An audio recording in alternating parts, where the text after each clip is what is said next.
All right, guys, quick interruption for the podcast. If you guys are questioning what workouts you should be doing every day, I got a solution for you. Go to my site right now, bradleymartin.com. Sign up. There's daily workouts every single day. There's a ton of ebooks. There's a ton of stuff on there for you guys to use. If you guys are looking to change your body, change your life, feel better, look better, be stronger, whatever it is, go to bradleymartin.com. Let's get back into this podcast.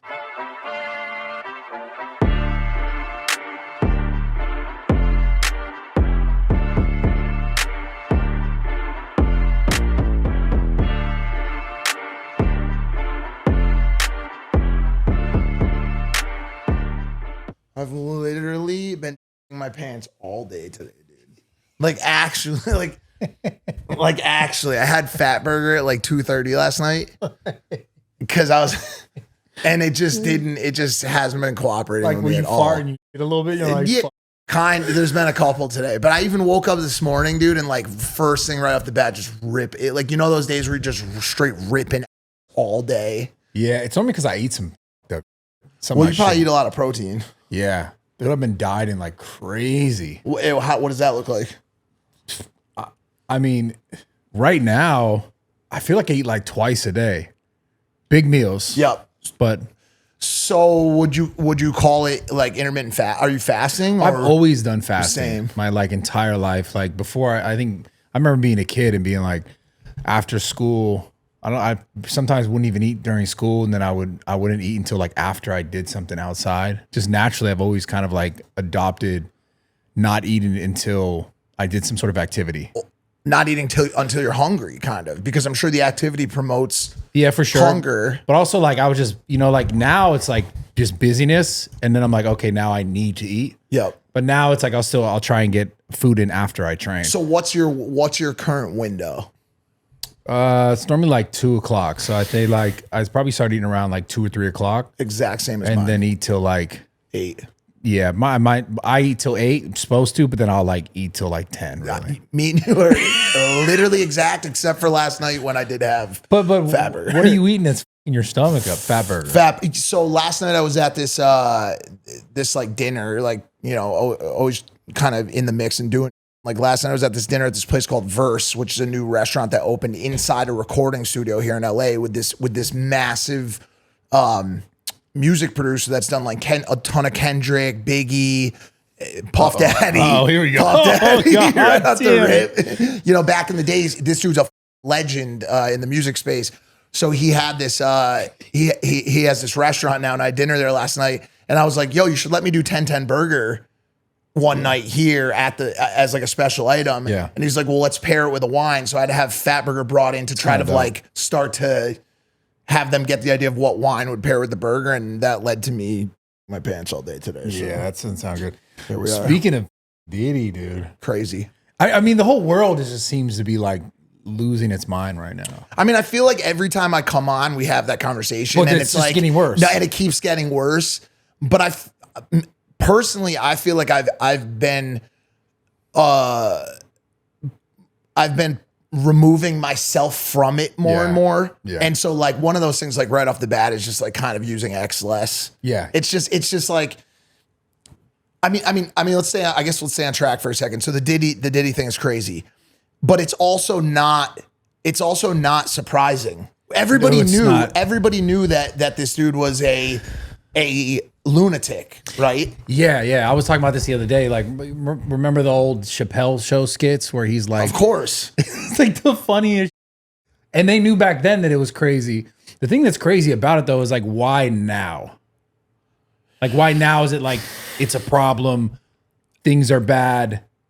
It's like, why all of a sudden now? Okay, so that question is a good segue into this this greater conversation where everything has to be conspiracized, right? I don't even know. And I'm not saying that you're doing that, but you wouldn't have to go very far on X right now to find somebody who would be like, oh yeah, you know, like the Jew, you know, it always goes back to the Jews. Yeah. It always goes back somehow. Everything. It's like even a lot Well, they of the own shit, everything. Bro. I mean, it is what it is. You're okay. So we're going to continue to trickle too far off, and let's attack each thing and get back really quick. Okay. So the Jews own everything. When you look at specific things trying to find things that the Jews own. The Jews own everything. It is what it is. I can make a similar statement right now that says black people own everything. And I will find enough businesses to present to you for that case to be a real example. That's not true. Bro, it's all in how you paint the picture. You could do the same for Indian. You could do the same thing. You could do the same thing for Indian CEOs and presidents of Silicon Valley. Bro, people have this whole, and by the way, let me ask you this question. Go ahead. Here's an interesting question. If the Jews own everything, so what? What does that mean? Well, I'm not saying that means anything specifically. It's a thing. Okay, now here I'll play the other side really quick. Go ahead. It is kind of crazy. They do own a lot of shit, bro. Yeah. They do own a lot of shit, but they do not own every. What I'm getting at with that they don't statement own is everything. those absolutes are what is running the conversation right now online. You know what I'm saying? Those apps. Going back one more step to Diddy now, right? We know the dude's a sicko. There's no surprise there. Yeah. Okay. But now, if you just so happen to run into him at Super Bowl in 1998 and take a picture with him. Yeah. All of a sudden you're a part of it. No, that is where it gets crazy. You're like, think about that. How crazy that is. You could be the most upstanding citizen, never did anything wrong, but you just so happen to really like, you know, a song that Puffy produced or something. So you took a quick picture with him on like a disposable camera in 98. Now you're a pedophile. Now people are trying to search your basement. Yeah. Dude. You know what I'm saying? Like that part, that's where things get it's like these absolute statements. Like even the whole thing, even if you really want to, this thing with Diddy is one example of like kind of where it's deserved, because we already know that he beat the living out of a woman on video. You've seen There's that. coming back from that, bro. Yeah. We know enough to be true that the picture that's being painted on X right now or wherever, or Instagram or whatever it is, you can, I'm cool with that. It's not like some situation where it's just allegations. We know this dude's a sicko. 1,000 bottles of lube. His lawyer went on TV Hold today. on, before we get in, we're going to continue, but the people use baby oil for lube? I didn't even know that was a thing, dude. I think I used to do that when I was like 18 or like I've never used baby sex. oil. I've used coconut oil and I've used lube. Yeah, I think it used to be like a thing until like lube was super accessible and like almost like like it wouldn't be weird to have lube. Like now I just buy lube. Like if I want to have lube, I just buy. I mean, for most of my life, I just like would get Dome first, and then that would be the lube. Yeah, you know what I'm saying? 100%. Like that was the way we.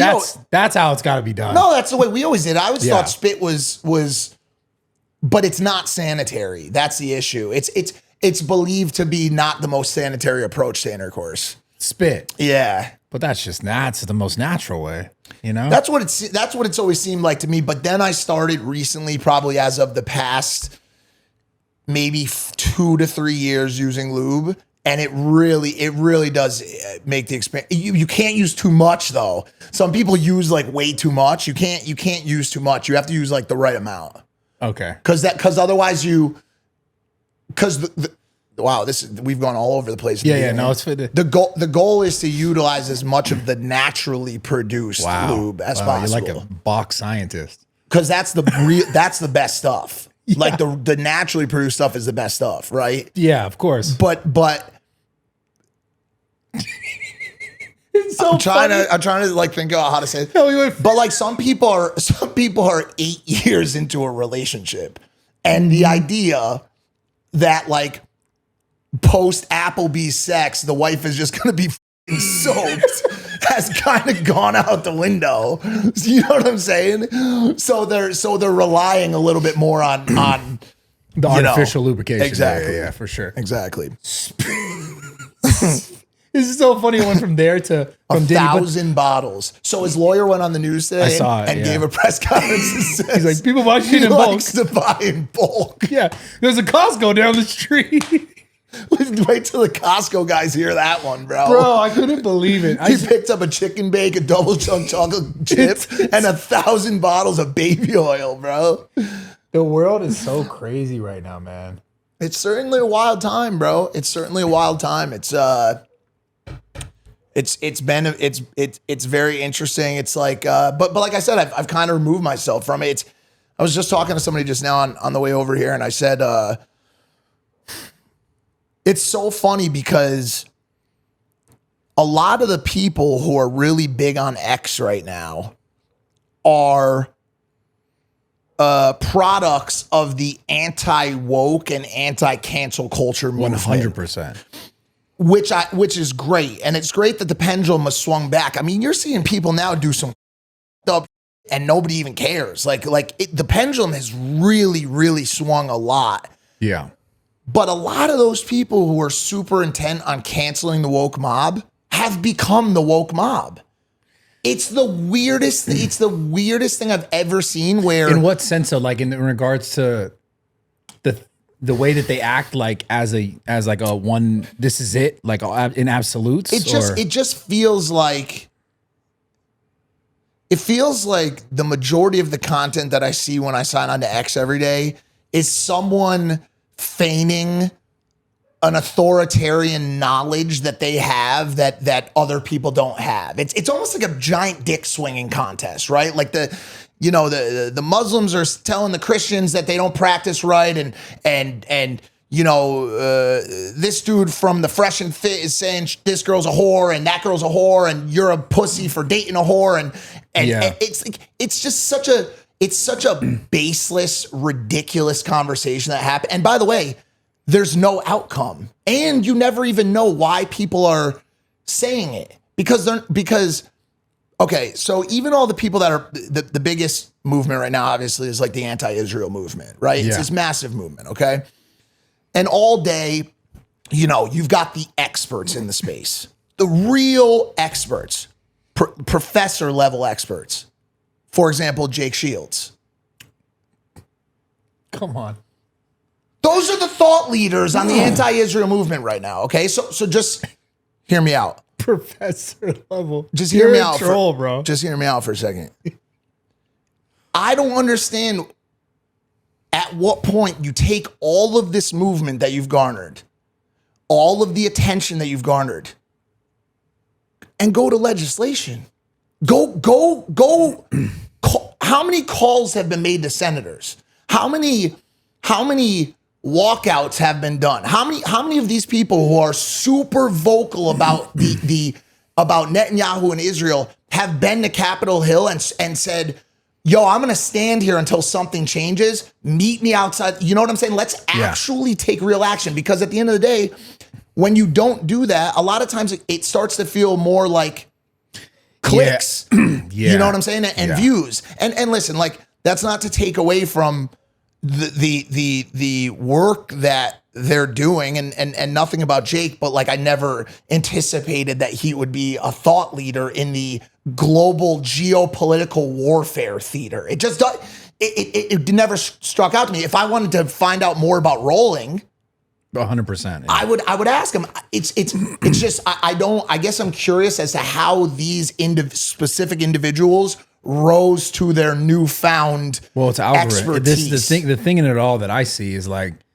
and like we said, it's not to take away from any sort of movement or trying to make things better from whatever perspective you're coming from, but it has become a thing where, like the rage bait, where it's like, I know that I can say this, and because maybe not everyone is saying this, or because enough people are saying this or agreeing with this, that if I say this, I'll get attention, I'll get clicks, I'll get views. I'm going to continue saying these things because I see the algorithm. Like, I'm seeing the effect from it. Like, there's no denying that there's tons of accounts, especially on X, that'll go on and people will just say knowing that they're going to either get a ton of hate or a ton of love, both ways. It's just farming. Yeah, I think it's just farming to a degree where it's like, okay, I'm also now building a business on side of this, which makes the whole thing feel so interesting and weird to me. Because then I'm like, you're the thought is you're mad, you're upset, something's happening that's bad in the world, and you're trying to bring light to it, and I can respect and I can understand that. But then there comes this, like we said right now, okay, well, are you going to actually try and make real change, or is it just you're parroting the things that will get people to say, yeah, and then you're monetizing it? Like which? No, like the biggest example is the Hinkle dude. I don't know if you've seen him. He led the charge. Like this is pre Shields, pre who else is like big on the Israel stuff. I mean Sneeko obviously. Who I speak to Sneeko here and there, and I actually have him and I just happen to like disagree on certain things, but I like him, dude. Yeah. Like he's I have no reason to dislike him. I'm not we're not friends because we don't see each other, but he doesn't seem like a bad person. It just a lot of this stuff, like for all of these guys, and the same with Jake and anybody else that's doing it, it's just like a lot of it sometimes seems like it is that bait, that more of that bait. And it's like, and also of this like like edgelord. Now we're like everybody's kind of like calling each other like the F slur. Oh man. And I'm not gonna say it here. I maybe I would say it behind the scenes, like not that one, but maybe I would call somebody. You know what I'm saying? Like, but now they're dropping all those on, and it feels like every tweet that goes out. Wait, which one would is, you say behind the scenes? I'm trying to figure out which one. Bro, is it? honestly, I might say all. Like when you're playing. Yeah, but like when you're playing COD. Bro, I prefer not to say that online. Yeah, I get it. But it's like, I don't know. It's such a tricky. Yeah, it's weird. Time out there, and I don't villainize anyone really. You know what I'm saying? It's I'm sure everybody's doing it for whatever reason, but in my eyes is like, okay, on the substance abuse stuff, right? I've talked about substance for a long time.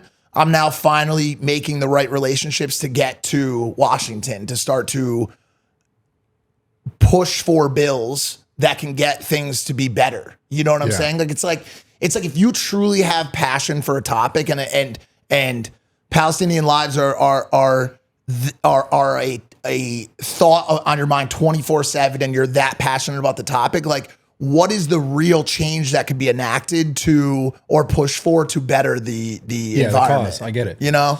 Well, I don't know. Maybe and maybe behind the scenes they're doing it. By it. the way, yeah. Maybe they are doing it. Maybe they're doing that type of stuff behind the scenes. I just don't know. But yeah, I feel like we have this X conversation every time I come on. I have just kind of removed myself. I've seen from you it. gotten better because I see less of you going back and forth, because I'll see you reply to, and I'll just be like, oh God. Yeah, I know. And people would call me like every day and be like, dude, what are you doing? Yeah. Why are you arguing with? So, by the way, the person you're arguing with has 216 followers on Twitter. Like, what are you doing, bro? Yeah, man. But it just, I don't know. I think long story short, it all kind of rolls up into X is kind of theater. Yeah. It kind of just is theater, right? And so like when someone says something that's just super, like every day there's a different thing. Yeah. Today, for example, I woke up, one of the first posts I saw was a picture of Puff Daddy and Kobe. Just, Kobe ran into Puff Daddy. Yeah. Took a picture with him, right?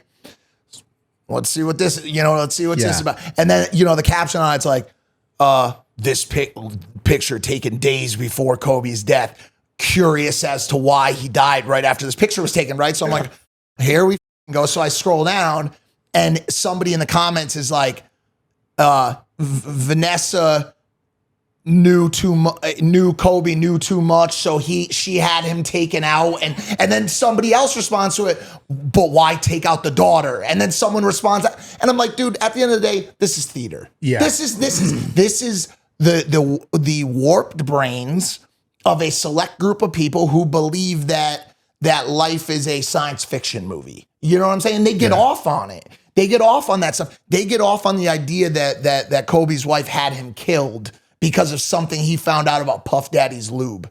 You know what I'm saying? That's in their mind, bro, in Iowa or wherever they're at. That's the story they want to play with that day. So then they go and post it. So now when I go on X, I don't read a single thing on X that I believe. I don't believe a single thing I read on there. It's just all theater. It's just all theater. Even with screenshots, I don't believe it. Do not believe it, dude. Yeah, it's tough, man. But that's kind of sad though, because all the other platforms are like this can, you're censored. You're censored. You're correct. Like, things will be, if you say this, you say that. And that's just like I don't know, man. I just feel like we're getting to a really weird space where, you know, we have, I'm not trying to make this political at all, but we have one candidate that is saying like what, you know, basically Elon Musk is saying on his platform should be dealt with because it's a privilege to be able to have this platform, to be able to say these things and like talking about free speech. And that's one of my greatest concerns just after the whole COVID thing was that would we go back to some situation where the government has more control or say on what we say and what we're able to say? And I just have like real fear in like the long-term movement of that like literal free speech and being able to say what you say when it's not in line with okay. Let's just do a quick exercise. What do you want to say? Right, you as a person, and maybe it's not the best exercise because you don't represent everybody. Right. But let's just take you for example. What do you want to say that you feel like you can't say on Instagram, YouTube, or give you an example. Yep. When I was talking about COVID, Sure. I was getting absolutely shadow banned. Agreed. Now it's affecting my business. It's affecting my money. Yep. And maybe I did pick the right person to ask because that was a huge deal and they wanted me to close down my gym. Like it was like it was affecting me in real time, in real life, in real ways. And then I go to talk about it on my YouTube and my videos is literally shadow banned. Like I've literally felt it 100%. I think it's so weird, dude, because like you have to like I dealt with it on the internet and in person. You have to almost like pick an approach in a lot of ways in life, right? And so like morally, people tell us, and we kind of tell ourselves that the morally right thing to do is speak our truth always. Yeah. But as you just said, I'm not only a content creator to speak my truth. I'm not Aristotle, bro. This is a business. This is a business, bro. Just like it's a business for you and every single other creator out there. Yeah. So at some point you need to make a decision.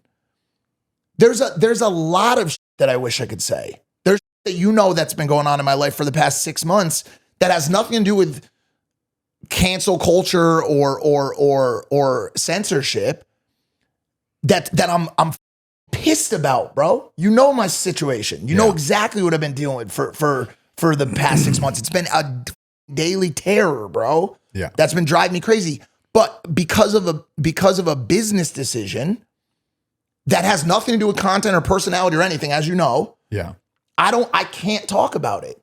Now, I can say, because I really want to talk about it, that I'm going to go and say it, but then I can't really be angry when it affects my business or when it affects my money.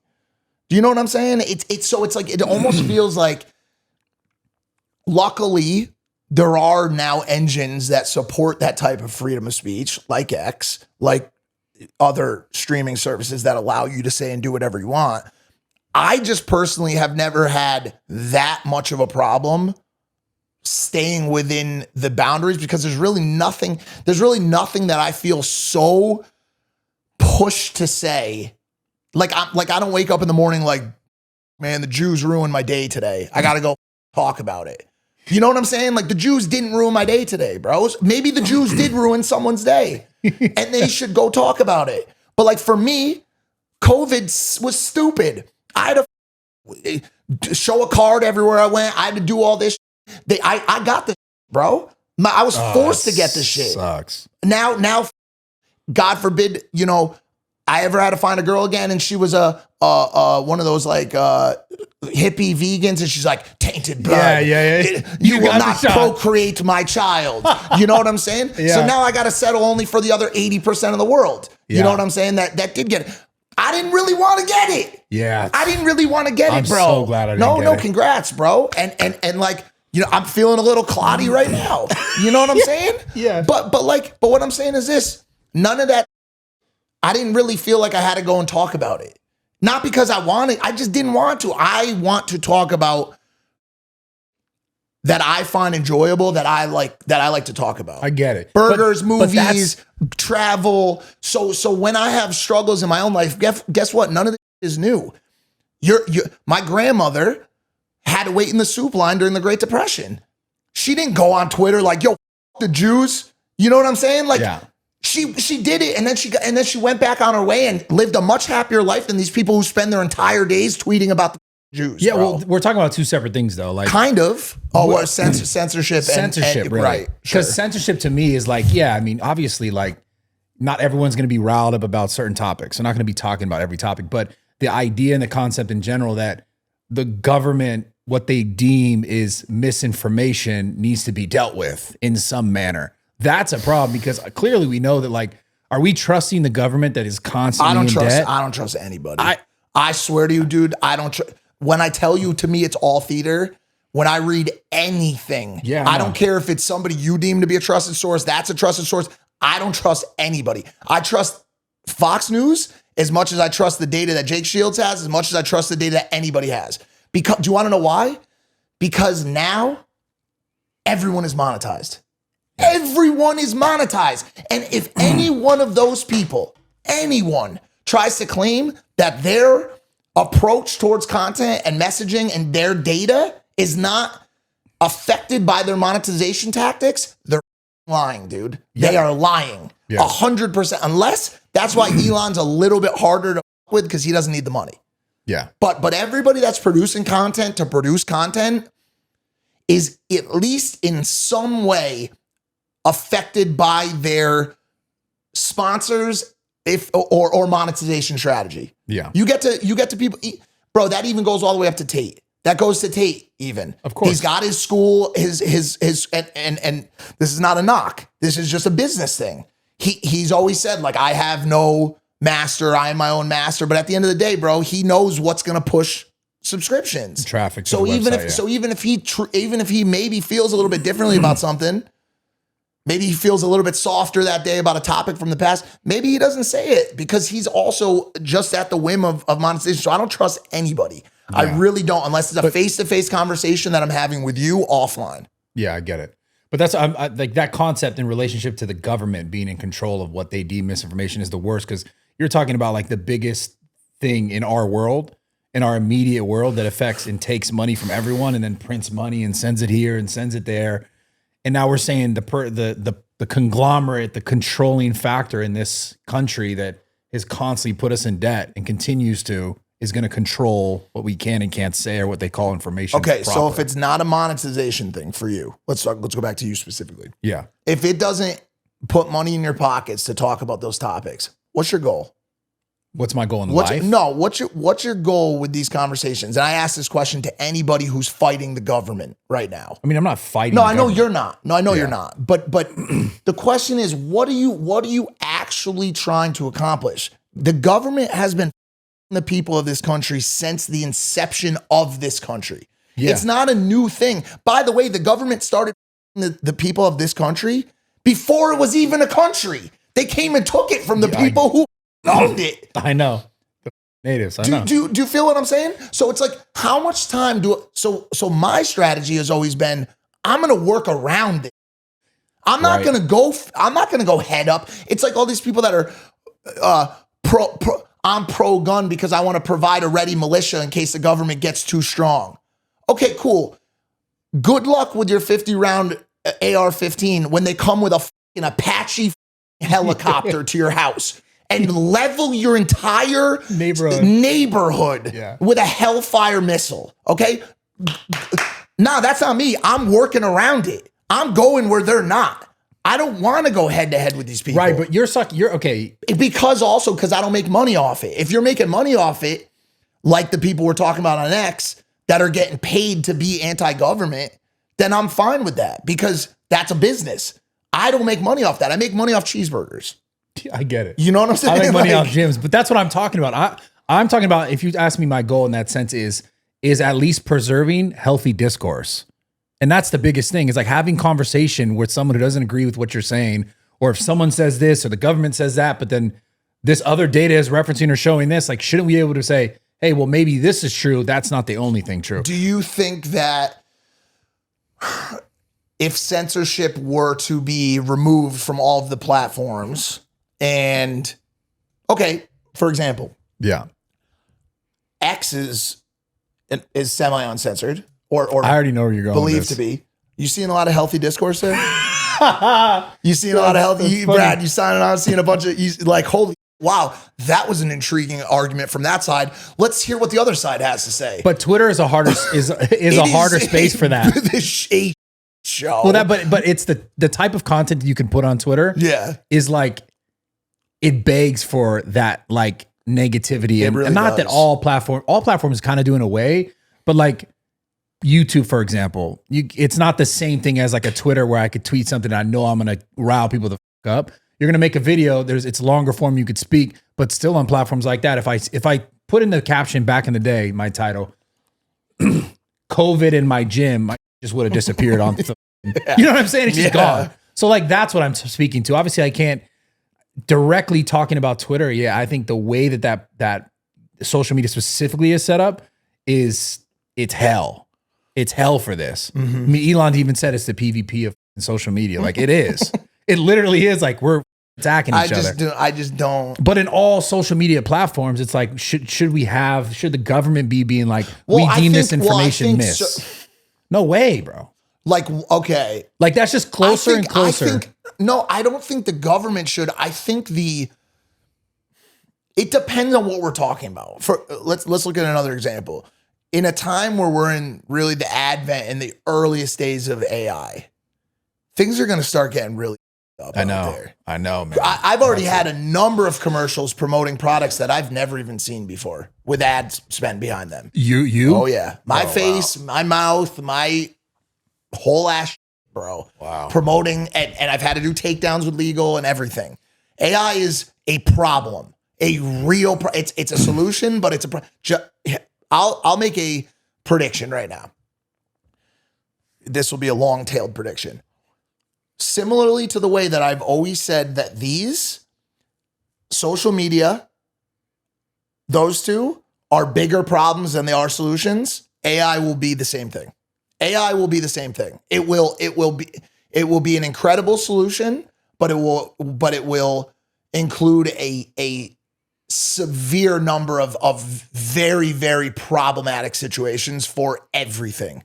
For Homeland Security, for government, for social media, for everything. It is going to be a nightmare. Yeah. So my question is, like, who gets involved from a censorship standpoint when a video of Kamala Harris saying some really messed up, right, comes out, right? Like where does election interference come in? You know what I'm saying? Like, how does that work? Like, do you, these are questions. Do you promote that or of Trump? If a video comes out of Trump, I'm going to indict every American and they're all going to comes out. What do you do in that situation? And you see that it's, okay, 10 million views, 26 million views. Every comment, Trump promotes Project 2025. Like, he wants to kill all babies. Like, he said it in this video. What is the right outcome in that scenario? You just let it go?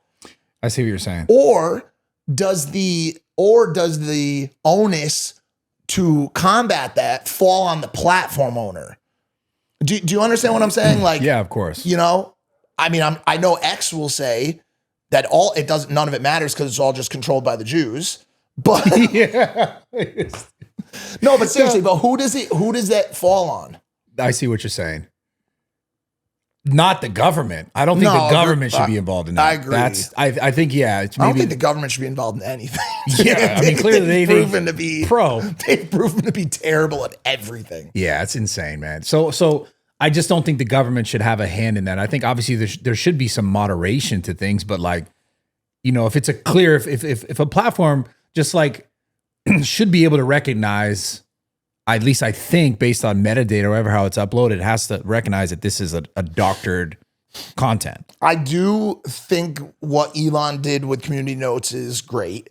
I think that that's a very interesting engine, but I don't know enough about it to say for sure whether or not it could be compromised or swayed by way of bias or money. I don't know. I don't know enough about how the community note system works. But I do like that. Is it based on vote, like people voting? I think you have to be accepted into the community notes program as a community notes like contributor, I believe, and then you can then place notes, and then I also believe that there is a vote on the community note. It's not where like it says like, was this helpful? Is that what it says? I think so, yeah. It's not like Wikipedia where you can just make up whatever you want, right? No. Okay. No, I think you need to be like an actual contributor, but who are these people? So that's the thing. Like, I just don't know. And I think my goal lately has been, once again, I know it won't sound like it here on the show today, because I always get very fired up when we talk about this stuff, but I will leave today and not think about any of this stuff, of this.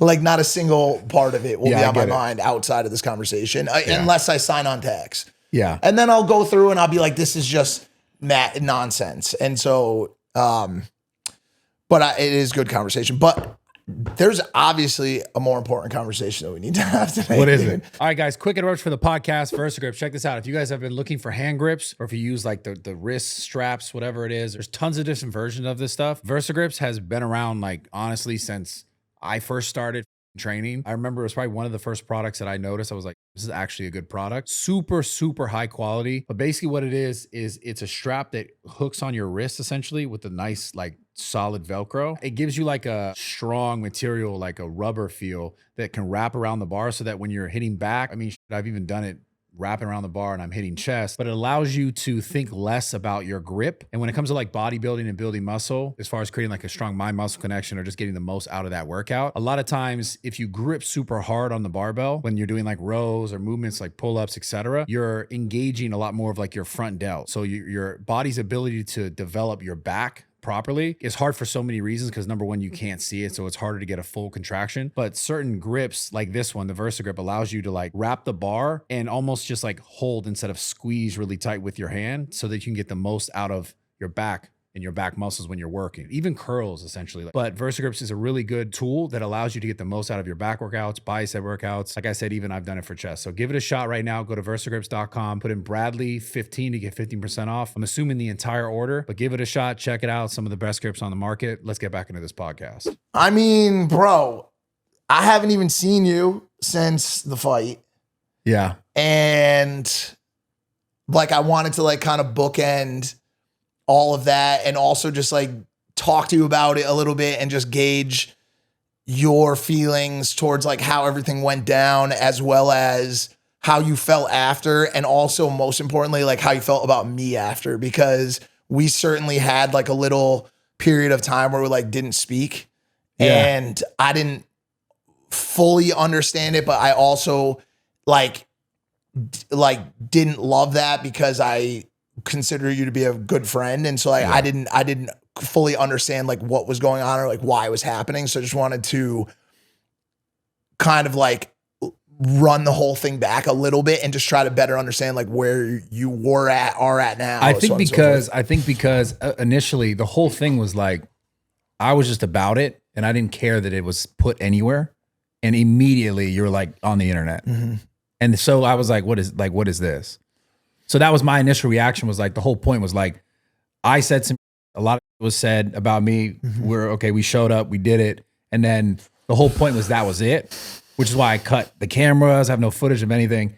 And then immediately it's like, boom, Twitter, this, publicized. Because that was never my intention. I know that. I hear you. I think there's a lot of things that I've done, as all of us have, for content that like, if I could go back and maybe do it a little bit differently or not do it, I would. I started shooting that video like prior to the actual altercation. There was no part of me that actually thought that was going to happen. Like I really want to like revisit that, but let me get through this part first. And what I got out of it, and also was able to storytell at the end, which was basically my utter and outright respect for you as a man.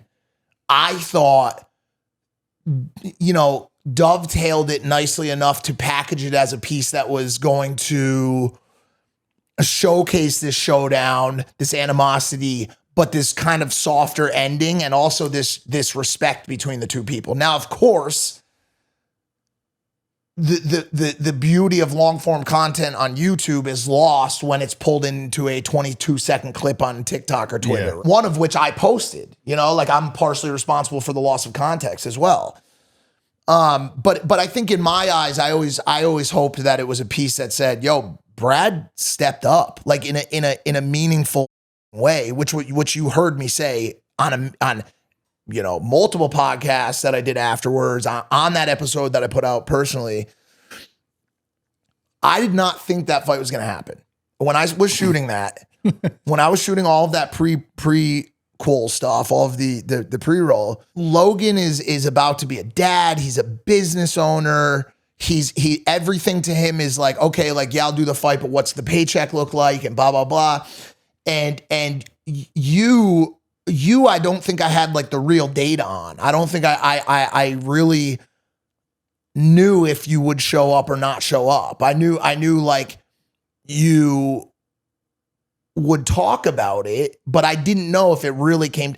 So I shot it as if that part where there was actually a fight would never happen. I just shot it because it was going to be a cool YouTube video where it's like, dude, there's all this animosity. Let's clickbait it and get it out the door for a weekly video. Wash my hands of it. Yeah.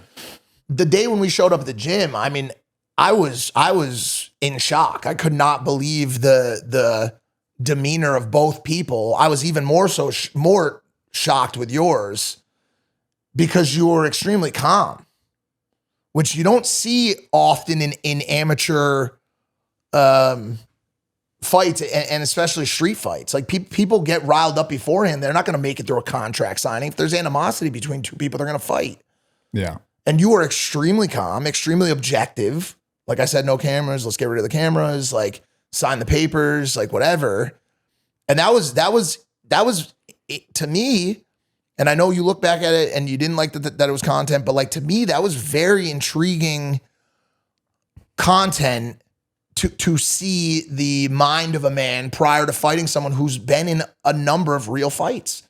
And I thought that was worth showing. So there wasn't a part of me where I was like any of this could be deemed embarrassing to Brad.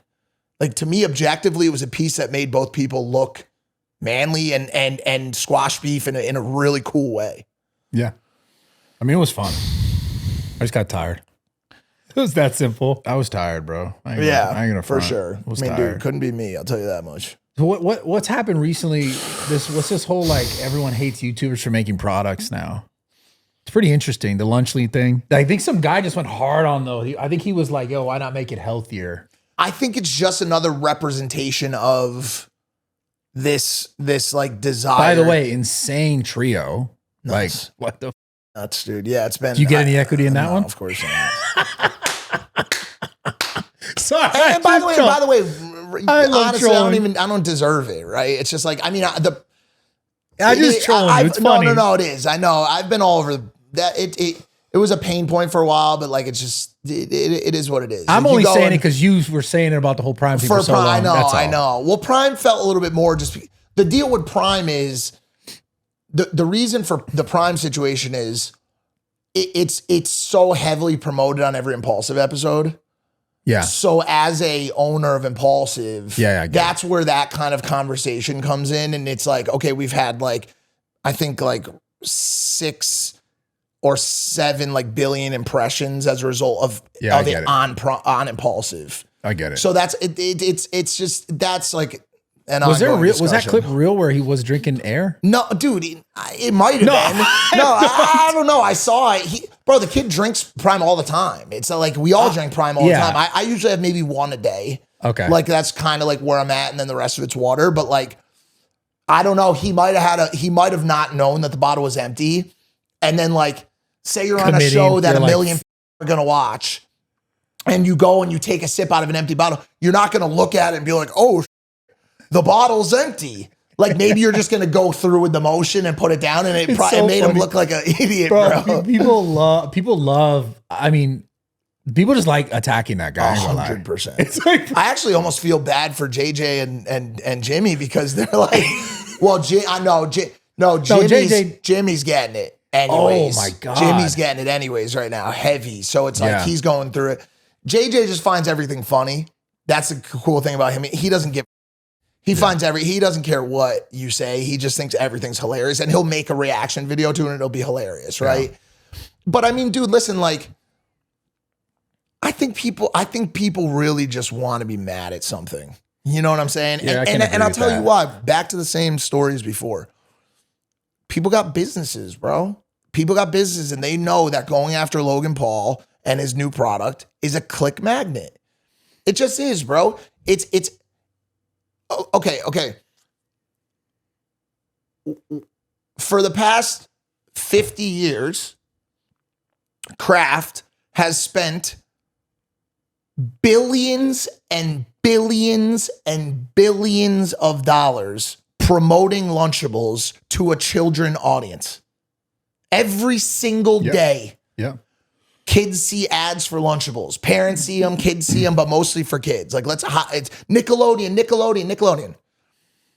Not one of these people has ever called out Kraft, the advertising agencies, Nickelodeon, anyone for dumping billions of dollars of child-focused advertising into a product. Probably some people on X have. For sure. Really? Find me someone that called out Kraft recently for promoting Lunchables. I highly doubt you're going to find that person. I see what you're saying, though, because you're relating it to the click. Because no one would care. Yeah. No one would give a shit. So then the second Logan, JJ, and Jimmy put out even a slightly more healthy, if you want to call into that in the question, whatever, I don't care. I have no equity. I don't give a shit. Go for it. But the second they put this product out, all of a sudden you're Captain Save a Kid. You know what I'm saying? And you're going to go out there and go crazy trying to bring down 3 YouTubers because you're pissed off they created a snack. Yeah, it's funny. What kind of life is pretty that? Funny. I get What kind of life is that? Where was that outrage when Kraft put out, all this other shit? Yeah. I mean, I can't even deny that. It always ends up being the same thing. It's always like the other person's intentions are some sort of gain. That's why I don't believe. Yeah. That's why, and more importantly, like I've said, I've had some takes that maybe considered slightly whatever. Somebody will want to respond to them. Maybe, I don't know. Right. But when I make my content, I travel, eat food, go to cool places, hang out with cool people. And I don't cause trouble. I don't respond to these dudes on Twitter. Some of these little shows respond to all my tweets. Look at this dude, blah, blah. I don't respond to any of them. Because I don't feel the need to respond to anyone. And guess what that gives me in return? Peace sometimes, but guess what else? A lot. Not very many views. Yeah. Not very many views. And everybody says, Mike Majlak likes to ride the fence because that's what keeps his sponsors safe. You know what gets you sponsors now? Views. You know what gets you views? Pissing people off. Picking a side. Yeah. Candace Owens. You know what I'm saying? Yeah. Like Crowder. Those people are making more money than anybody because they chose a side. They sparked a fire in a siloed audience or in a biased audience, and those people convert on anything Candace Owens sells. Those people will buy they are so engaged with their content. So when you look at me and you say, oh, you're a fence sitter because you want to protect your money. Being a fence sitter costs me everything. Being a fence sitter costs me everything. After the Trump interview and he promoted my book, if I went nutcase pro-Trump, pro-right, Elon, I'm going to be hanging out with the Nelk boys every day, chewing zins. I could be making millions of dollars, bro. Millions of dollars, bro. But you know what? It's pretty funny. I'm a fence sitter. And do you want to know why I didn't do that? Because I don't want to. It's not because I'm scared. There's no desire in me to go be a political proponent for anything. Because I'd rather go to Singapore and make an episode of The Night Shift about why Singapore is a place that will change your mind about Southeast Asia and how cool the hawkers are and how you can get a 1-star Michelin meal there for $6. This was Anthony Bourdain's favorite stall. The country's cleaner. You can't chew gum there. There's no vaping allowed. Can't chew gum there? You can't chew gum there. What the? Exactly. I would rather talk about cool stuff like that. And then the next month I'm in another country. And I'm showing you what Australia is like, or, the continent of Australia is like, or I'm going to, where I'm supposed to go to Shanghai coming up soon, going to Abu Dhabi soon. Like, that's the content I like to make because guess what? Aspirationally, I would have wanted someone in my old shoes to tell me, bro, guess what? Someday you're going to be flying every single week in first class. Everywhere you go, you're going to be flying Emirates first class. And when you arrive, someone's going to pick you up in a Rolls Royce, or they're going to set up you dinner here where nobody else can get in. I'll go eat at Alchemist. There's a 10,000 name waiting list for that restaurant. You can't eat there. It's it's the hardest restaurant in the world to eat at. The movie The Menu was made after it. Where is that at? In Denmark, Copenhagen. Huh. Like, that's what I like to do, bro. Because guess what? You can maybe do it. If you move some pieces around and you so become best friends with a celebrity. No, like, if you move some pieces around, you do some right things in life, you can have some of the too. And I would want to show you that. I want you to know where the coolest hotel in Qatar is.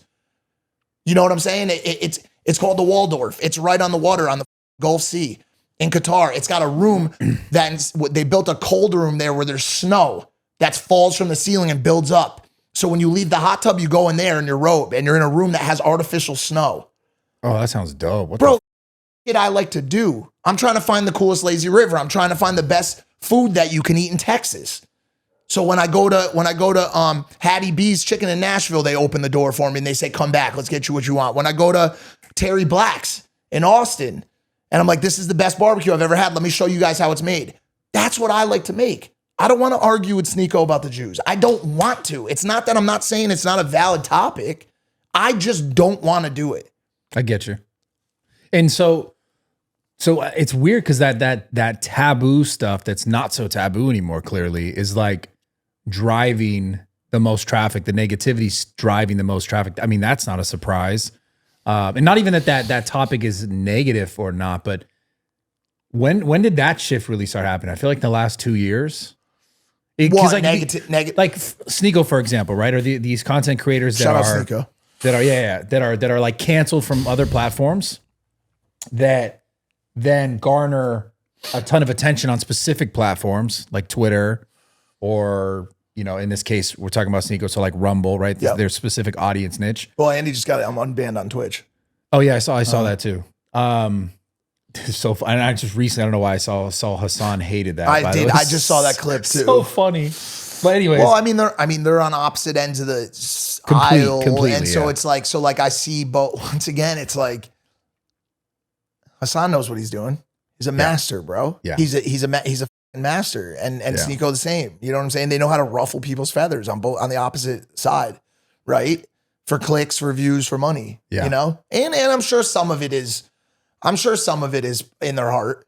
I'm not calling them fully. I'm not in any way saying that they're fully commercialized, but they do know how to get clicks. Yeah. Sorry, you were saying So I'm saying, like, you know, it's an interesting take because like those are the things when, you know, like, for example, someone will say, oh, I talk about this stuff and I'm not afraid to talk about this stuff and I'm talking about this stuff and everyone else is pussy and they're afraid to talk about this stuff, right? That narrative. But that narrative also seems to be one of the most lucrative narratives, which is, I just find interesting. It goes back to exactly what I was just saying. Like this idea that like the neutral fence sitter is doing so to protect sponsorships. The most money right now, the biggest money right now is like, who's making the most money online right now? Aiden has been making the crazy money for ages, right? Yeah. That dude's a psychopath. If you want to make money saying crazy, you can make money saying crazy shit. Like this idea that you have to remain neutral on topics that maybe back in the day, maybe they're still operating off of old school beliefs. Because there probably was a time 5-6 years ago online where I think more so television. Television was the time when it was like you had to lie because otherwise they just literally wouldn't put you on it. If you didn't lie on that side.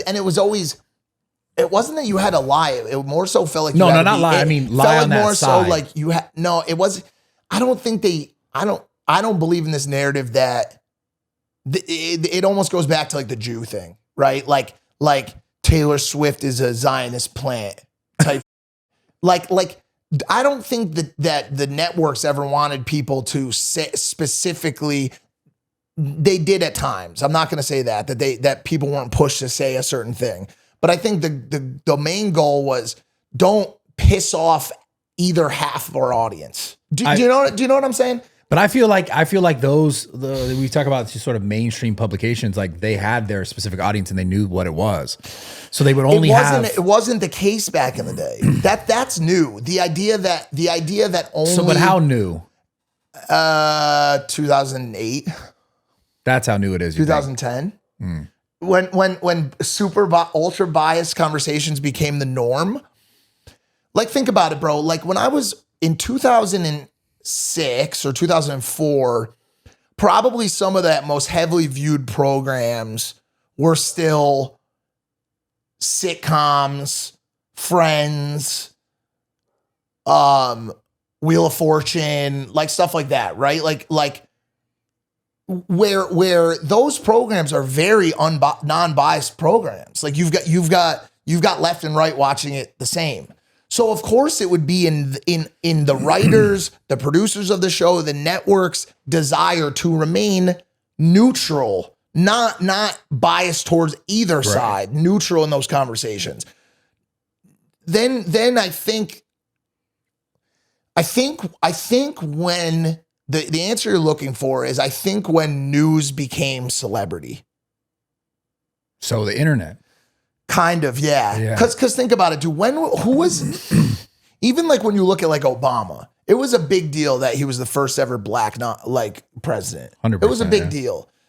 But he was no more really of a celebrity than Bush or the last president before him. It's not like he was like treated ultra differently by, like, the president of the United States is always a celebrity by default, right?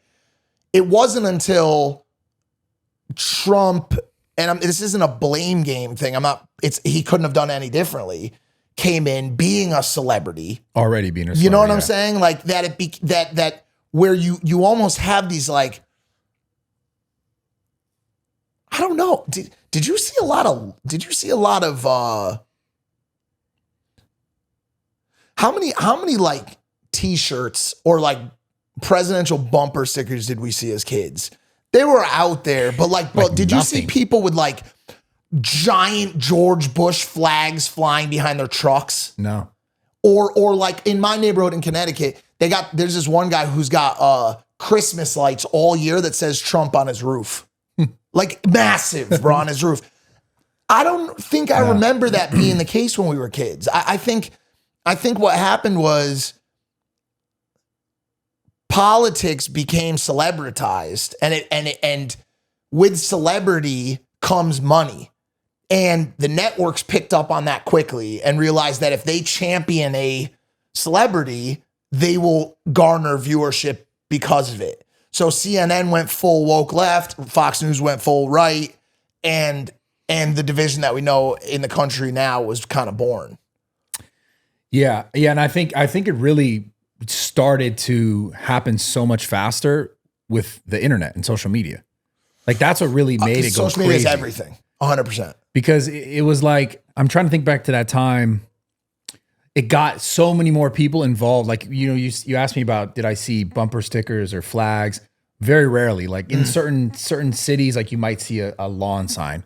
Right, and you see the shirts from back in the day. Sometimes people wear them now where it's like Reagan, 92, whatever, 84, but in whatever. I would say the last 5 years, it's just like way more people are involved or invested. It just seems like such a weird. I mean, it's okay. I've taken a very different approach on this episode versus usual, and I'm trying my best to ask questions.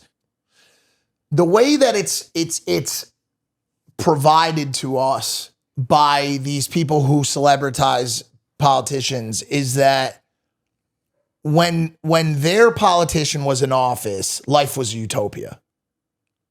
Life was a utopia. God, yeah. So for the right, when Trump was in office, eggs were free. The border, there wasn't one illegal immigrant. There was no war. Not a single deployed troop. Everybody had millions and millions of dollars in their bank account. You're stupid. For Biden's people, right now we're in that utopia.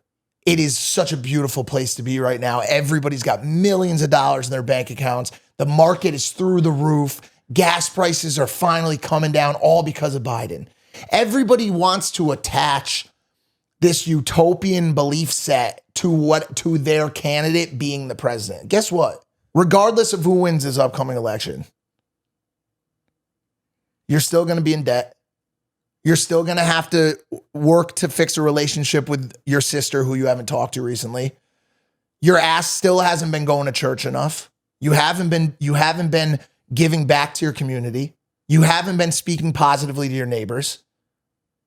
You haven't been exercising as much as you should be. You haven't been eating as clean. So let me ask you a question. Do you think a new set of policies at the governmental level is going to impact those things that you do in your daily life? To some degrees, not all of those specific like relationship things. And guess what are the most important things?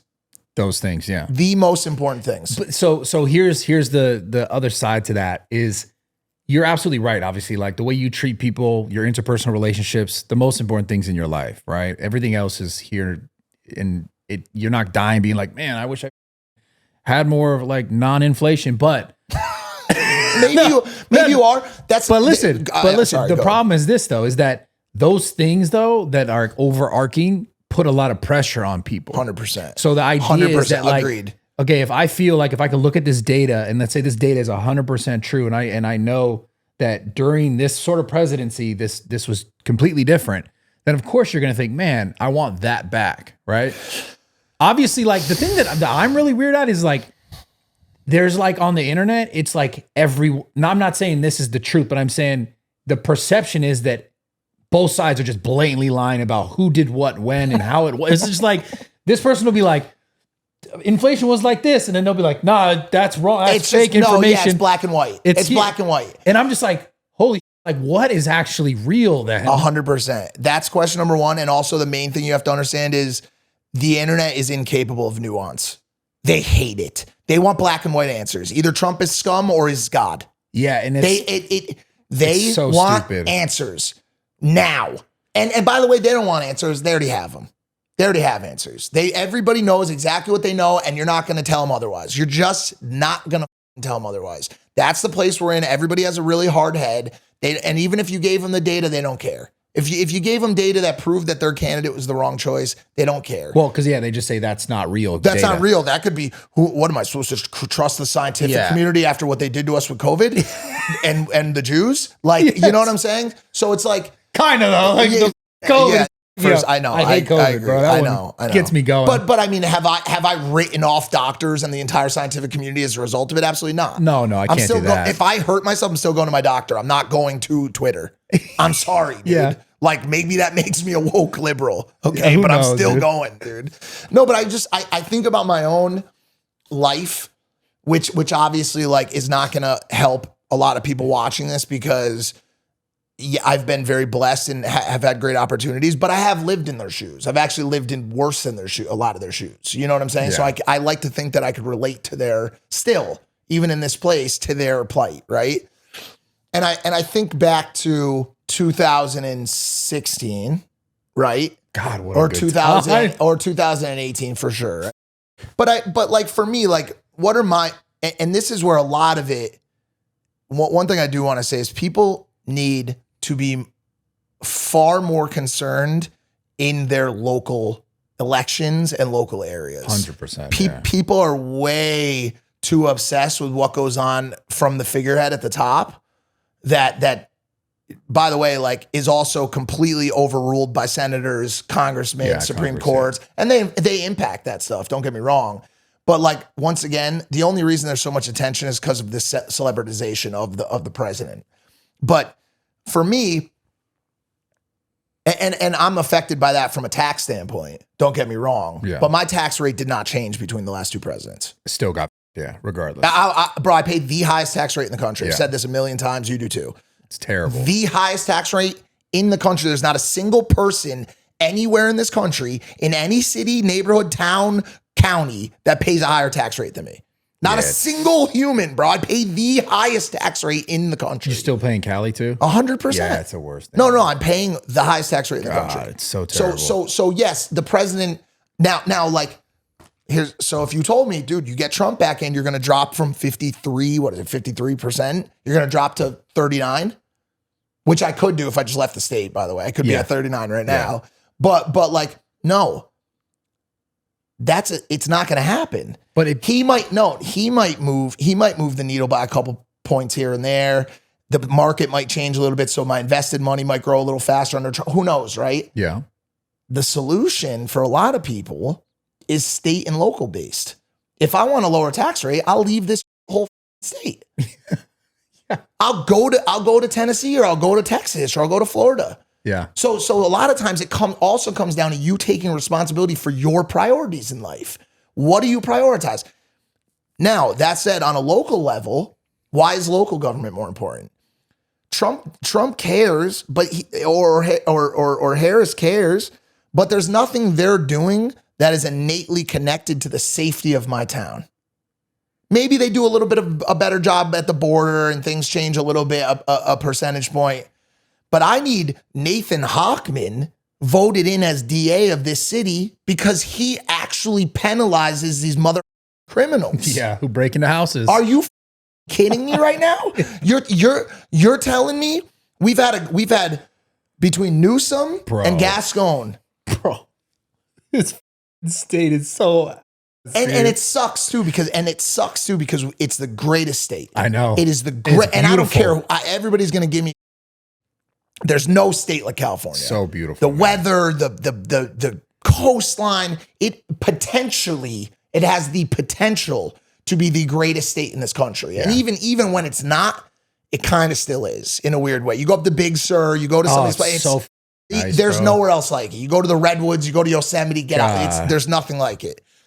So Gascon and Newsom have done this. Yeah. And Gascon as DA with this no bail is disgusting. It is, and dude, with the amount of times I've become a liberal, let me cast that spell out right now. I don't give what his rationale is. Disgusting. Yeah, it's insane, bro. Disgusting. The only concern that you should have in a local community is number one is for the safety of the people of that city. Number one. Yeah. They were in my neighborhood taking down U-turn signs because the gay community felt offended by the U-turn signs. Yeah, the symbol, yeah. By the symbolism. Yeah. While every single person on the block had home invasions. Yeah. It's insane, bro. Are you serious? You can't make that up. That's a fact too. I know it. Legit. Okay, so what my appeal is to people watching this is start to concern yourself with what's going on in your local townships. I want to run for governor. I'll vote for you, bro. Straight up. You don't need governor. Mayor would work. Like we had a good look at Caruso. And they still voted Bass in. Caruso, I went to every one of those fundraisers. I went to all the houses. Everybody who cares about safety wanted it done. But obviously we have a massive welfare community here. We've got a lot of people who it really does help. And by the way, I've been part of that community on the East Coast. So it's really hard for me to say, hey, that community. But dude, we need safety. Yeah. Like food stamp increases, better rights for transgender feelings, all of that stuff is great, whatever. But if it's overshadowed by the fact that we live in a war zone, and you can do anything. They're gonna get killed walking out of buying their cheese with their food stamps, then what does it matter? Yeah. What's the point? Safety has to be the number one concern. It's paramount. And it's a weird, I don't know what the they're doing, dude. It doesn't make sense. And it's just making people want to leave. Even businesses are like, why would I have a business here?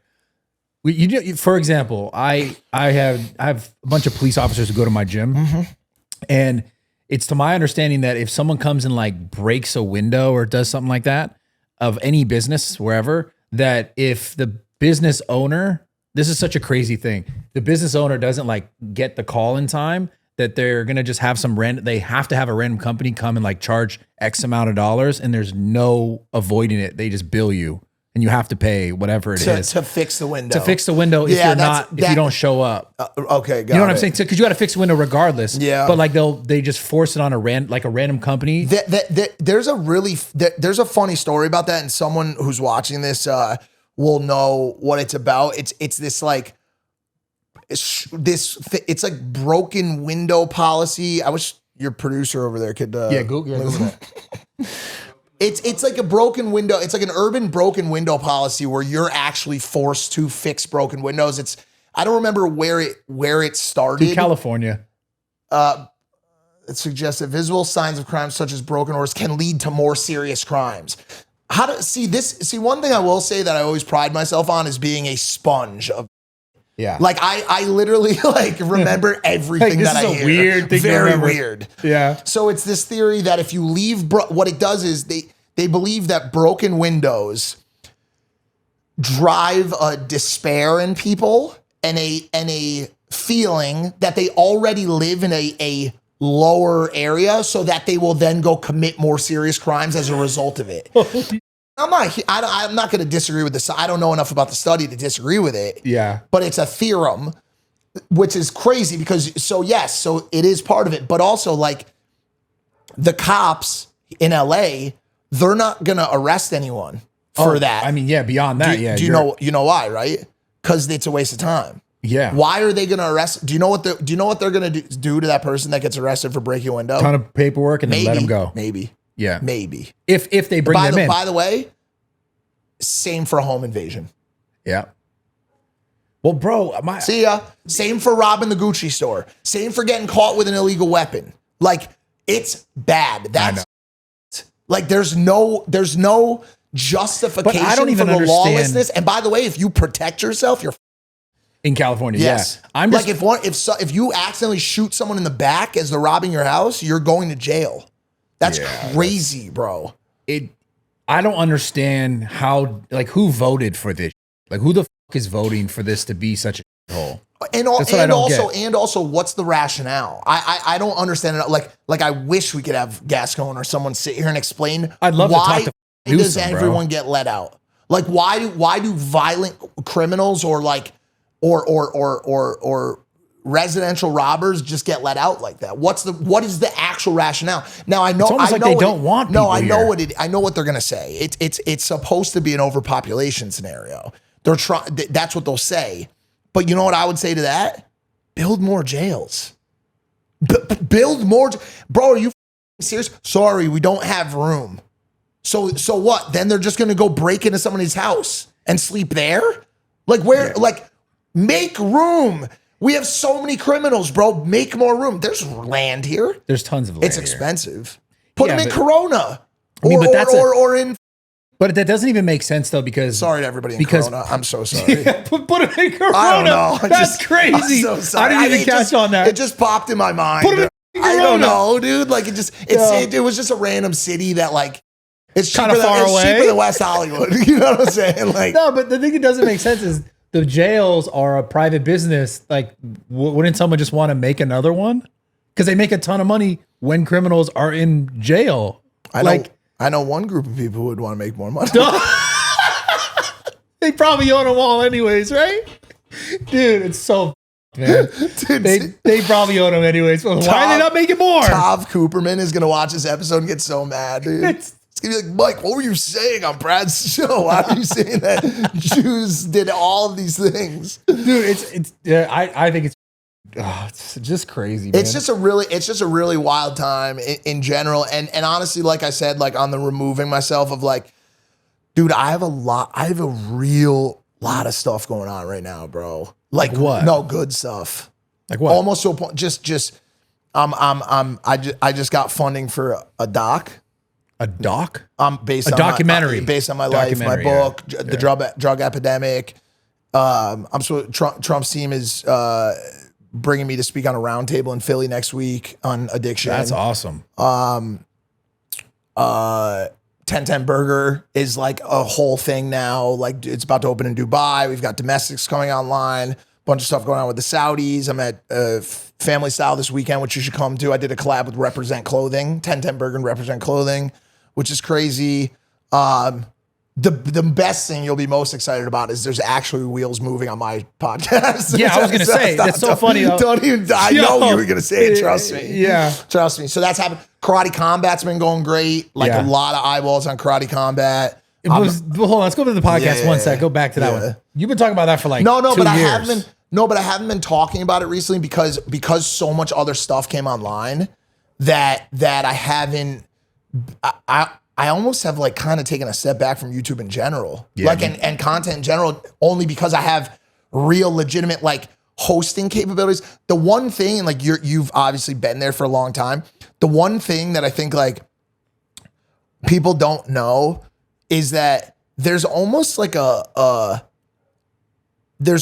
transition point for creators when you hit a relevancy that lasts like 5-6 years, where you go from being a creator to an actual name. It doesn't happen. It happens only to like maybe like 5 to 10% of the people. Either you get so big, like Speed, like for example, Speed. Even at Speed, you know this. I don't have to tell you, but maybe for anybody who watches, Speed is the biggest thing on the planet. Yeah. By 8,000 miles. Like anybody having the Speed, Kai Cenat is second, right? Whatever. But anybody having this like comparative conversation is out of their mind. Speed is in outer space. Yeah. He is the biggest thing. And also, as a 39-year-old, is extremely entertaining. I know it's low. I know it's a lot of low-hanging fruit and it's barking and stupid, but that kid is funny. The he does is funny. And he's super athletic. Anyways, he can never fall off. He is so big that he can never fall. He right now he can obviously have a problem, but as far as like quality of content is concerned, he can never fall off. Yeah. He is a name. It's weird how that's a thing. That's a real thing. Now, for other people who are more like, not to, moderate size us, but who are a little bit more moderate sized, right? Like neither of us are showing up in Zimbabwe and having to have a country provide security for us, right? Yeah. We'll have fans there. I've had fans every single country, Indonesia, everywhere. It's amazing. It's my favorite thing. But we have to stay relevant for long enough to cross that line. And so now I've had a good amount of come along that's like, we just want your name attached to the project.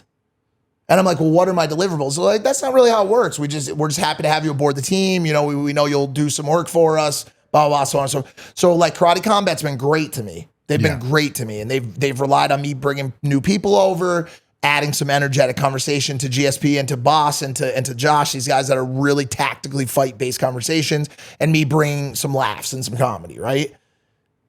It's been awesome. Had a call with Complex today about setting up about something that I won't get into until it's locked in. But like, it's cool to be in a place where like I don't feel as caged and boxed into having to put out that weekly piece every week. But that's also a place that could hurt a lot of people because the audience is still there and they want that weekly content. So like the idea of ever turning my back on YouTube, which is the program that the platform that built me, I don't think I'd ever be able to do that. Yeah. Like I'm going to create. It's just about like, how do you continue to evolve? Because there is definitely that for me, that it was all strictly fitness content for so long. And then obviously getting into the podcast stuff is different, but I see it all the time with people that pop up and then they don't maintain any sort of like further movement. That's because it's like almost like all they got. Yeah. I mean, I'm doing a lot of other stuff on the side, but as far as the content's concerned, like, dude, we've been talking about this evolution of my platform for 3 years now. You know what I'm saying? It's just, I love doing the night shift. I love going to other countries. I love exploring the culture, eating How long the do you food. think you do that for? Maybe Speed might actually be able to, compete now. This is my flight log for the year. Holy shit. It's flight I just hit flight 71. I don't know if anybody could see that. I just hit You flight like flying that much? 71 on the year. I don't mind it. I've hit the maximum level of status with every airline. So it's extremely fun to constantly eat the first class food and the people I meet people all the time and just trying different airlines. Like I was on Philippine Airlines through Manila. I went to Manila the other day and was in Singapore for, I've never been to 5 Singapore. days. I want to go there. I love traveling. That's like my political argument to some of these other. I love it. I get off on traveling. I get off the plane in a new country and I feel so alive. And I meet the people and I have a plug in every city. I'm bro. Yeah, I know. Well, that's the weirdest thing about you is you've always been that guy. Always. I don't know why. I'm plugged everywhere, bro. I don't know why you're that guy. That's my thing, dude. Because I know how to build relationships quick, bro. I'm happy. I'm the real energetic. question is going to be ironic coming from me is when are you going to have a family? It's honestly, bro, it's like I everything that I've ever done with obviously like I'm still with Sarah now and it's just it doesn't come naturally to me. Yeah. Do you know what I'm saying? It's like and I the way society is and the way that we're kind of bred, like I know what I'm supposed to be doing. But it always feels forced. Yeah. Because and that's not to say that it's not going to happen or whatever, but it's like, dude, like I really love the romance of walking out of this cabin in Finland and the guide saying, there they are.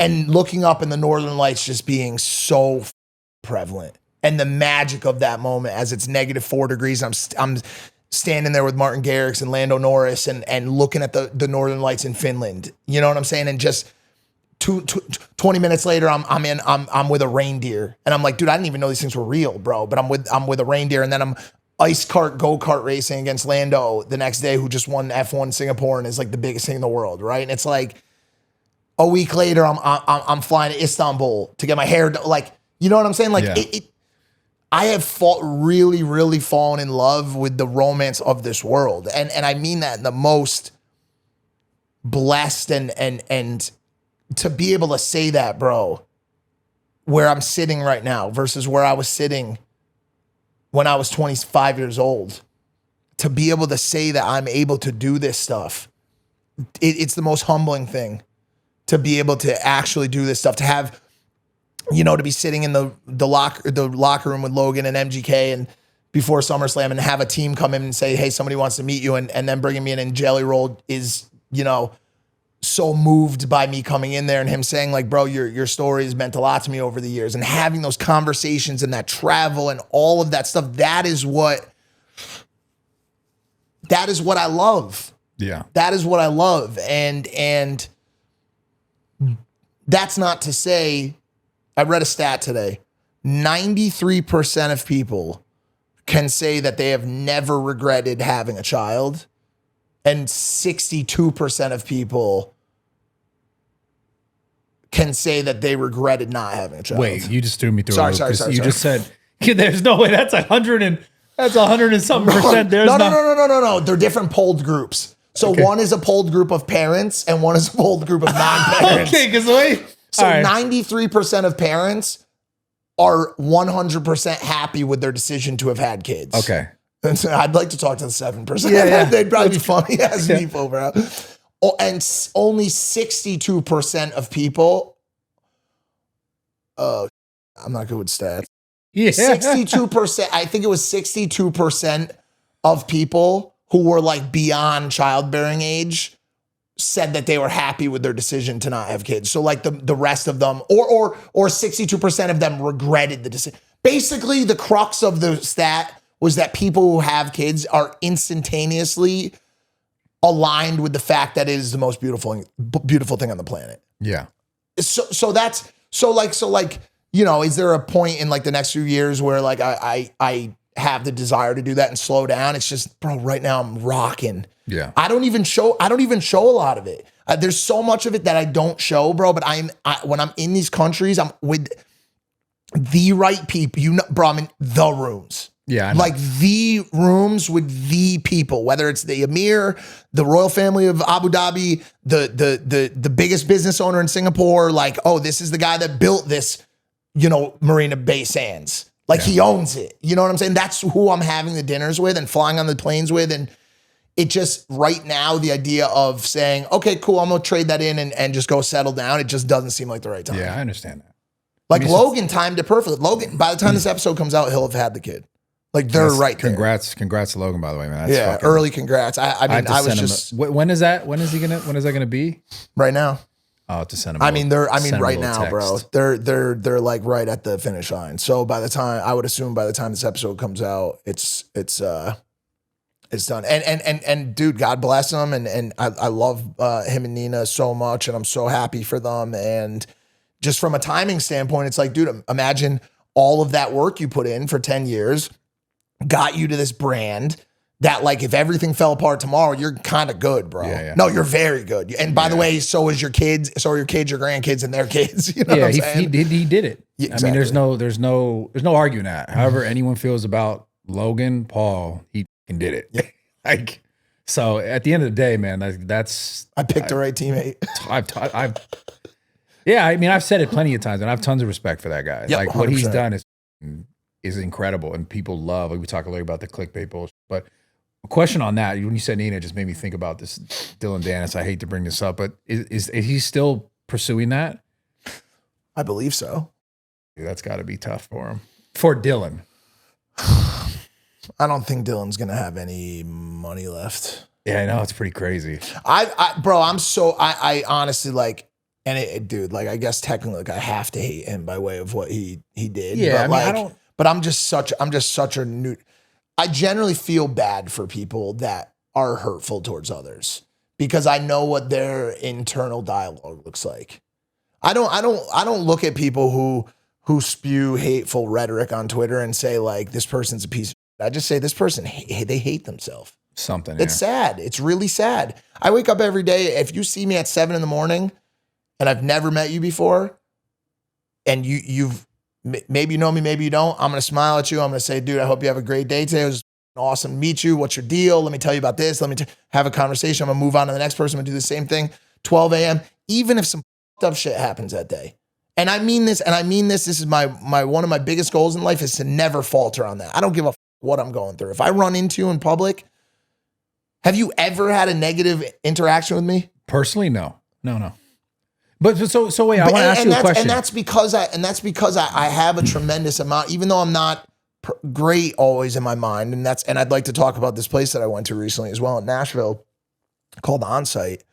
I still have just a tremendous amount of love for myself and for my brothers and sisters, bro, whoever they are. And like, I hate to say that, but even with someone like Dylan, dude, it's just like, dude, like, I know that dude's hurting. You know what I'm saying? I know he does all that because he's hurting, bro. Yeah. You know what I'm saying? No happy person is going to want to go out of their way to do that to someone. They're just not going to do it, bro. Yeah. You know, I think that's all still going on. Logan, the amount of money Logan spends on legal fees is, I think he'll probably spend his whole prime check on legal, bro. It's crazy, dude. All right, guys, quick interruption for the podcast. Botanic Tonics. Check this out. Lately, I've been trying to not stop caffeine, but get off my sort of caffeine. I would call it addiction. I don't want to call it addiction, but a little bit is. And a lot of you guys probably understand this, probably energy drinks or coffee dependent, whatever it is. But for me, it got to a point where, like, I'm drinking caffeine and I'm just like not getting anything from it. In fact, the worst actually, because I feel like if I didn't drink it, then I don't even feel sort of normal. So if you guys are looking for a way to sort of like maybe wean off of caffeine or just feel a little bit more energized or more focused on whatever it is that you're doing, like for example, before a podcast, I'll take kind of like micro dosing of it and it just makes me feel just a little bit more of an edge. And it's really helping me to get off of the caffeine entirely. So if you guys want to give it a shot, go to botanictonics.com. And right now there's a bunch of different sort of like packages you can get. But if you do the subscription model, you guys can get up to 33% off of your order right now. Give it a shot if you want to try something different. I also like the kava. So again, guys, if you want to check it out, give it a shot, go to botanictonics.com. Again, everything in a subscription base. If you guys want to get it monthly, you get 33% off. If not, there's still a ton of cool products you guys can check out. Check out the kava, also a favorite of mine. Let's get back into this podcast. It's wild, man. No, but you were saying something. I want to ask you a question. Yeah. You think it's better to always, because this is an interesting thought. You know, people always ask. They'll ask me. They ask anyone like, "Yo, you good?" Right? And most times, even if I'm not good, yeah, I'm good. You think that's a good way to? No, I don't. I think because it kind of sounded like what you were saying. No, not so much. I think when the microscope is turned around and it turns into a conversation about me, it's a different story. But also, I have a select number of people that I talk to about my problems. Yeah. My girlfriend, my mother, if I have a therapist at the time. Honestly, I don't even talk to Logan about any of them. Me and him don't have that type of relationship. We might have at one point. We don't anymore, which is fine. There's nothing wrong with that. But maybe Tav, Kifa is a huge ally, homie of mine, bro. Like he's got Kifa is so sharp, bro, in the way he thinks about things. But so in my daily interactions, generally with everyone else, they are pleasant. Always, bro. Regardless, because something Sean Nelson taught me when I was still working at Lovesac, it was the importance of a positive culture. Like there is no cancer like negativity. You have to cut it out as a whole, because if you miss a piece of it, it will multiply like cancer does. Negativity, hatred. Like, I don't even clown. I don't clown on people, bro. I can't remember the last time I made fun of someone or shamed someone. I just simply do not do that, bro. It's been years since I've done that. Not my place, bro. I would rather contribute. And this is a bridge. This is a hill I would die on. Literally. Like, I would rather contribute positivity to this world and make people feel better about their lives than the opposite. Yeah. That means I walk into the gym in the morning, and even though my ankle is 10 out of 10 pain, bro, because I have no cartilage in it and I'm in pain, I'm smiling, bro. And somebody's like, Mike, yo, what's up? And I'm happy. I'm gonna at least pretend to be happy. Tears of a clown type. Yeah. That's where I'm always gonna fall. And I know people will say this and that about it, but like, look where I go with that. You know what I'm saying? Like, look where I go with that. That mentality, bro. There's nobody putting the red rope back up when I walk up and saying no entry tonight. Because I'm walking up with a smile on my face and you say, yo, I remember you, bro. We had that crazy conversation that night about X, Y, and Z. You're hilarious. Come in. Yeah. Come in. Everybody, it's become such a thing, like on social media, like, oh, I was kicked off this platform because I said X, Y, and Z about this person and that person. And bro, look at your attitude. Look at how you talk about people. Look at, like, bro, you like, it's like going to Hyde or some exclusive club, going to Zero Bond in New York or to somewhere in London, like a private arts club or some private club in London, and saying, oh, they didn't let me in the club because of the Jews. No, you didn't get in the club because you weren't going to get in the club anyways, homie. You weren't going to get in. You know what I'm saying? Like, you have all these people that are like, oh, I was left standing outside because of my views on a certain topic. No, you were left outside because you got a smug look on your face and nobody wants to be around you. Do you understand what I'm saying? People don't want to be around, like, all this negativity winning that goes on online stays online. Negative people don't win in the real world. They don't. That's a fact. They don't. Yeah. Nobody wants to. No girl's going to be like, oh my God, the way he made fun of that fat girl really turned me on. They're not going to do that. Wait, it's so interesting. Like, now. bro, all of the lessons that these kids are getting taught on TikTok by way of these people making fun of hoes and that girl's a 4 and that chick's fat and this person and the Jews did this and X, Y, and Z. Bro, it doesn't buy you any ground in the real world. Trust me, because I get all the ground in the real world. I get in everywhere. I get conversations with everyone. And I'll put that against Speed even. Straight up. Straight the up, dude. He's the biggest in the world, and I swear to you, I'm more plugged in than he is. I swear to you, right? And anybody. Like, I happily will go plug for plug with any single person. I would be happy for you to tell me who it is. Yeah. I'll be happy for you to tell me who it is. Who the person is. Yeah, I mean, globally. And the reason is because I approach everything positively. I approach everybody positively with the right energy and attitude. It is interesting how that negativity never is fruitful in real life. Never. Why is it just the keyboard warrior thing? Like just to the craziest degree that it's like I could say whatever I want because I have this platform, or because I'm on this platform, or whatever it is. It's weird. It's fucking weird now. I just think the people that couldn't get there through positivity, they know they can get there through talking shit. Because dirty laundry pays the bills, bro. That's been around for ages. But to get there with a smile and a compliment, that's hard. Yeah. That's hard, bro. You know what I'm saying? Like that's tough. That means you got to really have that energy and that motion and that ability to entertain or have the right concepts. Anybody could, bro. I can go on. I just could have came on here right now and talked about a million people, like real, not just bringing up names and having little things, and gone viral, gone crazy. Yeah. And then that fight would have spawned off into 100 new fights. Then Logan would have took my back and it would have went to Impulsive and we would have kept it spinning. Yeah. Views would be bumped, sponsors would be up. It would have been the greatest thing I could have done. But I don't have to do that. Yeah. Because I'm going to go eat food and do fun and make people smile. So why would I want to do that?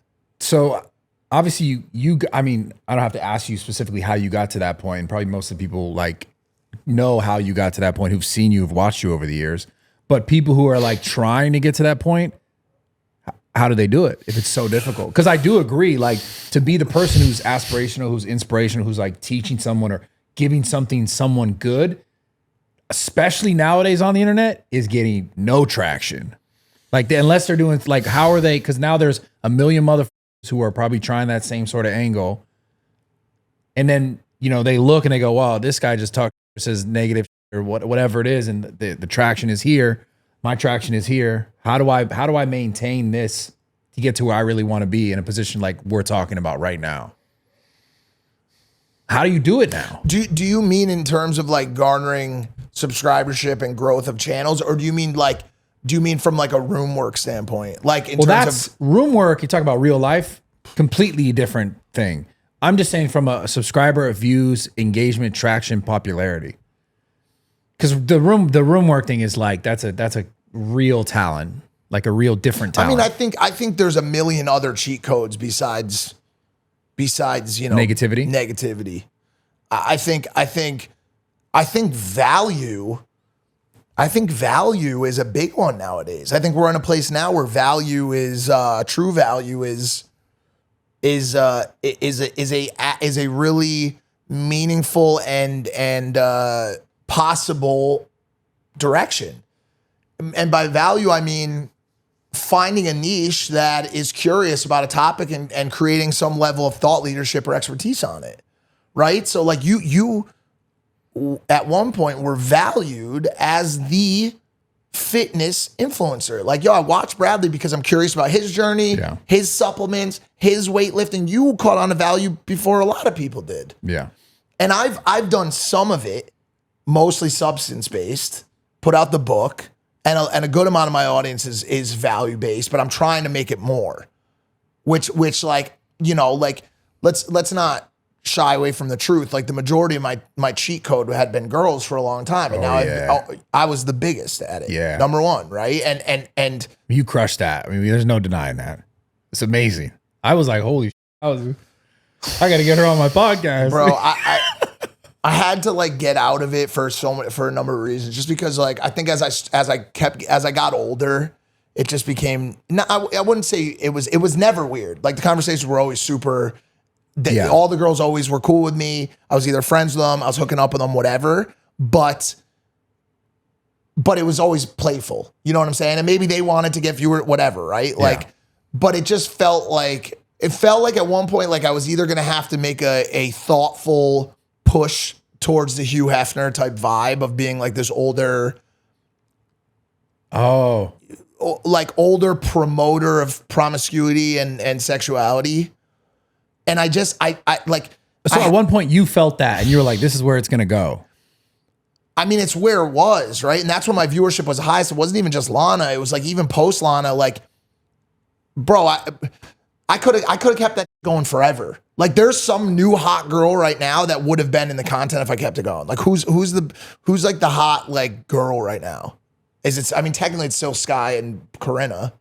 Yeah. Yeah. From a viewership standpoint. Or I guess like even like I've run into like on a more relaxed angle, like Livy and you know, those people. And like, I would have made content with them, like just cool Tara shit. Yummy's like, right. But what does that look like? Like, what's the true like longevity of, well, what's the true value of it? And what's the true value? And at some point, like once you make some money, you do start to want to lean a little bit more into like helping people.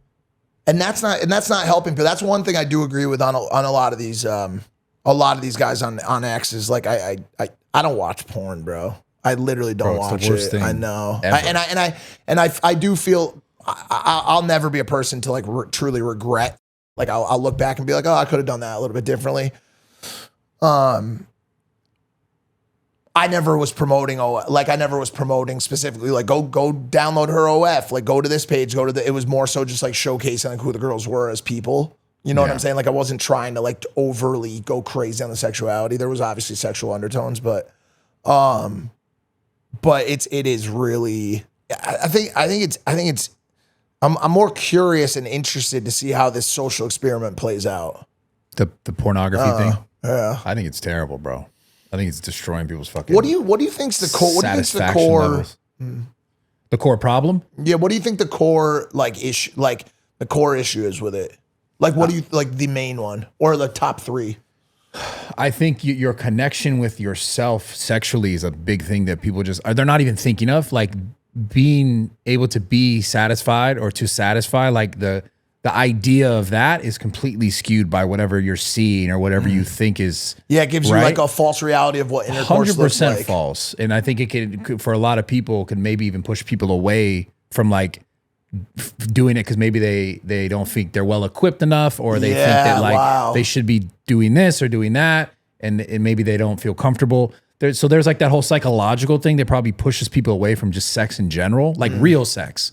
Or it pushes you the other way. Because I know that, like, for me, when I moved here and obviously started that, like, run in that community, like, we get it. You were everyone. We get it. No, but it was like, it got me into, like, this belief set that, like, group was, like, cool and, like, and that was something that was, like, sustainable for, like, then I get into a relationship and I'm like. Yeah. Well, you were on this is it's hard. This conversation with you is a little more interesting because it's like you're on a different spectrum of that level. I'm on the spectrum. Me too. But anyways, it's so that's a massive one, is your psychological like your relationship to yourself in that act. Right. But then also like just the literal dopamine response to that, like that moment that you can just get whenever. Yeah. And then your dopamine response to everything else in your life is duller. So that's one of the biggest things. That I've certainly realized. So you know how they say like people are sharper when they're retaining semen. Yeah. I started to think about it, and like I've like almost purposely like stopped in the morning, because I've found that it does make me not extremely, but I found that it makes me a good amount lazier during the day. Yeah. Like at least for the foreseeable few hours. Yeah. And so if you back that out and you talk to the average, person out there who's watching porn, especially if they're like, I bet you the majority of porn consumers are like 2 to 3 times per day. I was at one point. Whackers. I was at one point. Yeah, me too. Me too. So bad. But yeah, you're right. You get that like, it's almost like the engine slows down a little bit and you're like, I'm chilling for a little bit. And so now it's like your productivity levels. I definitely have noticed that. Down. Like I've noticed that like if Sarah leaves and I go like a few days, like I'm pretty hyped up, dude. Yeah. Now, that's not always a good thing. Sometimes you could use the relaxation. But for me personally, like I feel a little bit more centered pre-nut. And then post-nut, I start to get a little just slobby. Yeah. Like I want to have something to eat. Yeah. You know what I'm saying? Go to sleep.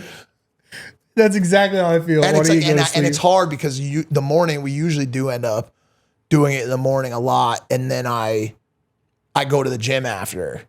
And your level. Yeah, I'm like just a little bit more. So that makes sense. I certainly, and the reason I brought the conversation up is I'm certainly now, kind of seeing the different harm factors there. It's just also too, just remember, like, physiologically, the dopamine response to things in life, like whether it be likes on Instagram or sugar or caffeine or nutting, like they're all opportunities, and you're desensitizing that response through all these things. Yep. So if you're cutting one major one out that is also related to like psychological, yep, it's probably a good idea. I started reading this book called Dopamine Nation.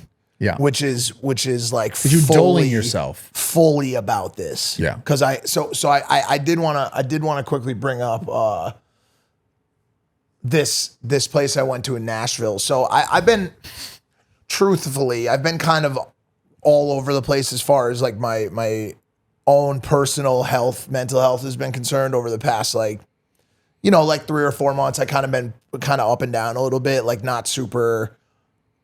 I think I always am, but I got to a point where I was like, I think I need to take a step back and really like start to address some of this stuff. So I want to tell this story really quick because this is actually a crazy story. So I don't know if I want to out this first person, but there's a girl here who's a big singer in LA, and I'd ran into her maybe like a month ago during a time when I was really kind of feeling not so great, and just like internal dialogue, really super high anxiety, like to a point where I was having panic attacks when I was waking up. I was having trouble breathing. Like I was going to the doctor. It was bad. Yeah. And I was like, I really need to figure this out. And I ran into this girl, and she was like, oh, I went to this place. I just got back, actually, this place called Onsight in Nashville. It's just outside Nashville. It's this retreat of sorts, mental health retreat. They take your phone. You're there for 4 days. There's a section of it that's called intensive, where it's just a one-on-one, you with a therapist that they actually fly out specifically for you. Best in class. Very expensive. Not very expensive. I shouldn't say 12 to 15 grand maybe for 4 days, right? No insurance. So they fly, but I didn't know this at the time, but this is the premier establishment. This is where everybody goes. So anyways, so she tells me about it. She's like, changed my life, blah, blah, whatever, right? So I hit up my team, and I was like, hey, to my guy that handles that type of stuff, I was like, hey, have you ever heard of this place Onsight? He's like, bro, that place is great. And he always says no to everything. So is this an ad read? No. I mean, does it say? No, sorry. If you're still watching, what are we, 2.5 hours in, 2 hours in? If you're still watching this, I promise just bear with this story. It's actually crazy. But is this an ad read? No, it's not. Did you get paid to talk about this? No, I did not get paid by Onsight. Okay. I've not All right, taken so this is $100% $1 real. from Onsight, not Okay. a single cent. Okay. So Because when you said, listen, I hit up my guys who handles this, I was like, I thought you got a brand deal. No, not my brand guy. My guy that I talk to about mental health stuff and about that type and legal and that type. He's our fixer. This is a real I don't want ass. to say his name. So they start with a J? Yes. Yeah. Yeah, you know what I'm talking about. Yeah. So I call him, and I'm like, hey, what's the deal with Onsight? And he's like, place is great. He's like, it's incredible. I know the place. So he connects me with this woman, Debbie, who is who runs. She's like the CEO or something, or not the CEO. She like runs Onsight. We have a conversation. She's like, I'd love to get you in there. We'd love to have you for a few days. And the conversation just kind of dies. 2 weeks later, I'm at SummerSlam, and Jelly Roll calls me into the locker room, and I meet Jelly Roll. We have this really spirited conversation. Super, I love that man. Yeah. He is one of the greatest people in the space right now. And I'm so happy that he is successful, because he is just positivity incarnate, fighting through the most major adversity that you could ever go through with a smile on his face, and inspiring people to be better, and fighting for fentanyl, a change in legislation. Yeah, he that actually dude goes and does that. Goes and does it. Jelly Roll is a legend. I love him. him. And I'm talking to him, and I go, hey, I was thinking about going to this place called Onsight next week. I just brought it up randomly. He goes, place saved my life. Huh. Place saved my life. He goes, I went there the first time because I had to. I go there now because I want to. Me and my wife go together. I'm very good friends with Miles Adcox, who started Onsight, and I'm going to connect you with him. So the story continues. He connects me with Miles. Me and Miles start talking. I start having these daily conversations with Miles. I start thinking about setting up dates, but I'm still a little bit unsure. A week later, me and Sarah had been through some stuff, whatever. She came to LA. We were going to go for this trip down to the Rosewood in Montecito, which is the nicest hotel in California and potentially in the country. Now, it's going to cost you a few bucks. That's a it's going to cost you a few bucks. I think it's maybe $3,000 a night to get in the door. Insane. And then it's nuts, but the craziest place. So we're driving down, and Sarah's been going to this church. Sarah's a Christian, a good Christian. She's been going to this church in Miami called VU. She's amazing, right? Yeah. So she's telling me about it, and she's telling me about the celebrity pastor, and I bring up, oh, well, that's funny you bring that up because I have a friend named Carl Lentz who we had on the show about 4 years ago. He was like the celebrity, Bieber and Hillsong and just this big deal. I remember that. And had a little bit of a fall from grace or scandal, whatever you want to call it. And I just said, I'm like, yeah, we had him on the show a while back. He was the celebrity pastor. Yeah. We get to Montecito. We're sitting eating lunch. There's Carl Lentz. Haven't seen the dude in 4 years. Haven't heard his name. Haven't seen him. Hadn't talked to him. There he is, summoned, appears before me. How long? 2 hours. You had 2 hours, bro. On the car ride down, 2 hours. There he is. Carl Lentz walks up to me. Hey, man, good to see you, dude. Long time. Been 4 years since I was on the show. So proud of everything that you've been doing. I've been watching your journey, dude. It's been incredible to watch, dude. I'm sitting there like this. I go, Sarah, it's Carl Lentz, the guy I was just talking about. Yeah. I go, so we have this conversation. I go, I'm thinking about going to this place called Hillsong because I've just been dealing with, this place called Onsight because I've been dealing with some stuff. He goes, place saved my life. Shut the fuck up. Yeah, I got to go there. I have to go to this place. He goes, place saved my life. He goes, Miles is a good friend of mine. Does he have a Southern accent or am I just giving that to him? I might I think I'm just giving it to him. The Jelly Roll one was on point though. Yeah, that was on point. So he goes, place saved my life. Goes, I love it there, man. He helped me with my marriage and a lot of the stuff that I was going through at the time. I'm so excited for you to go, dude. Make sure you stay in touch with me. And of course, I've done a terrible job of that. Here's where it gets crazy. So I was like, all right, I'm going to go on a Onsight, dude. Yeah. Right. Next weekend, I fly down to Miami. Sarah wants to bring me to her church, to VU. So I go to VU. I sit down, and Pastor Rich Wilkerson Jr. He's the VU guy, bro. Yeah. He's also a celebrity pastor, right?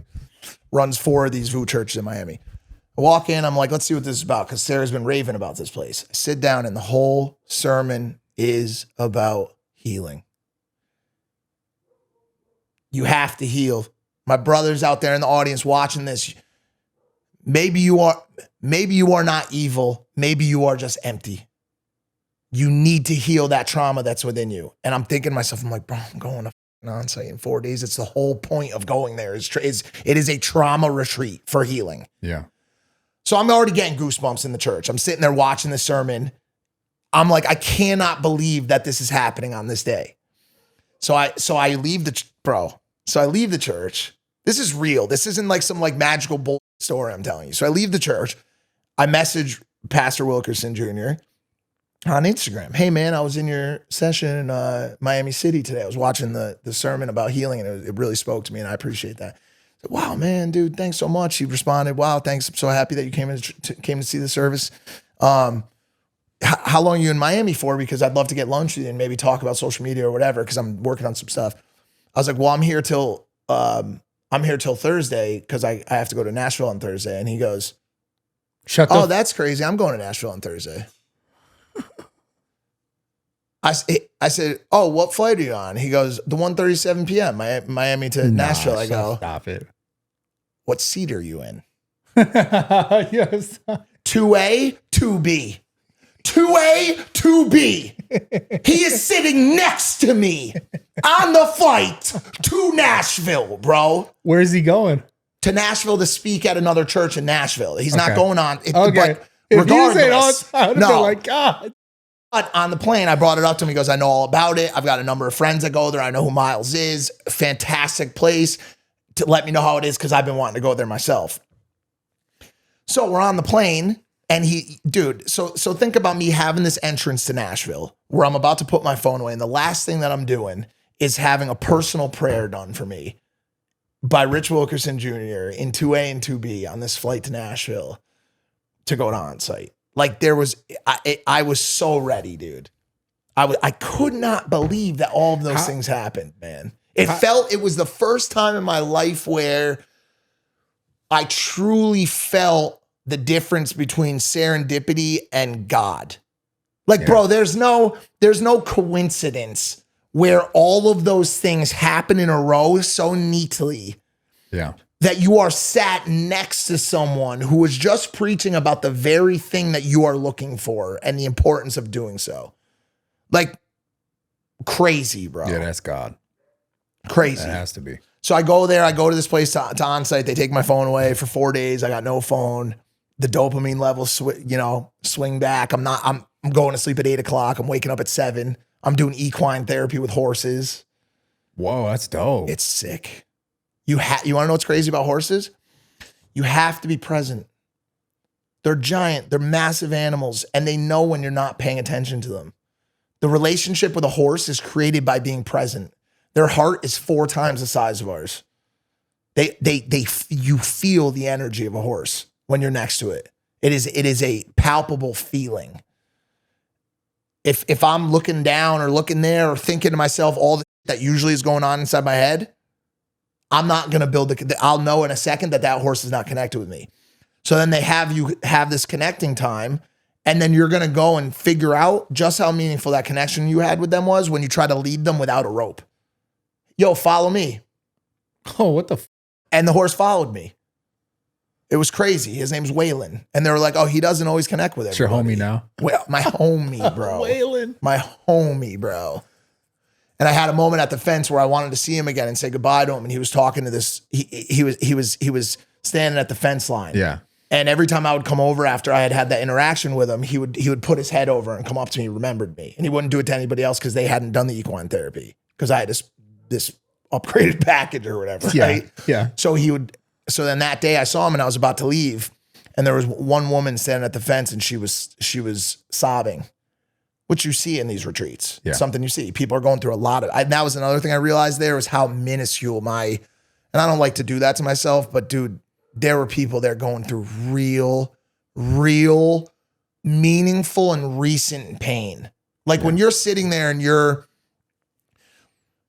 the feelings I have about what I put my mom through during my addiction and what I put myself through in my addiction and the pain that I saw, which is horrific, and the friends that I buried and hugging moms after overdoses and the ICU that I was in 4 times and having other people's blood pumped in my system. That's all real trauma. I'm not going to discount that. But when you're 15 years out of that and you're sitting next to a woman who buried her son last week, her 7-year-old son last week, that perspective is harsh, bro. Like it really forces you to remember like, yo, holy shit, I am blessed. Is that part of their process too? Because like in most cases, like normally you don't, like in most therapy, you're not sharing situations with other random people, right? In therapy generally, like in traditional therapy. Yep. I wonder if that's part of their thing is the association. Everything that we have, bro, as a whole on this planet from a macrocosmic standpoint is about community. It's everything we have. And it goes back to every conversation we had today and about how everybody's treating everybody else and being mean and negative thoughts and making fun of this person and making fun of that person. All we have in this life is each other. That's it. Yeah. That's it. It's the only thing we have. We've got animals. We don't work with them. We don't work hand to hand with them. All I have is you, him, my people. We're all people, bro. This is a giant community, right? And the bond in that community fixes people. That positive bond. If I look at you and I feel like, yo, that's my brother and he loves me and I love him and he would stand with me through hardship, that heals me. That doesn't heal, it heals both of us. Yeah. Now, as soon as I look at you with distrust or deception or jealousy or envy or hatred because of your race or religion or whatever, that bond is now broken.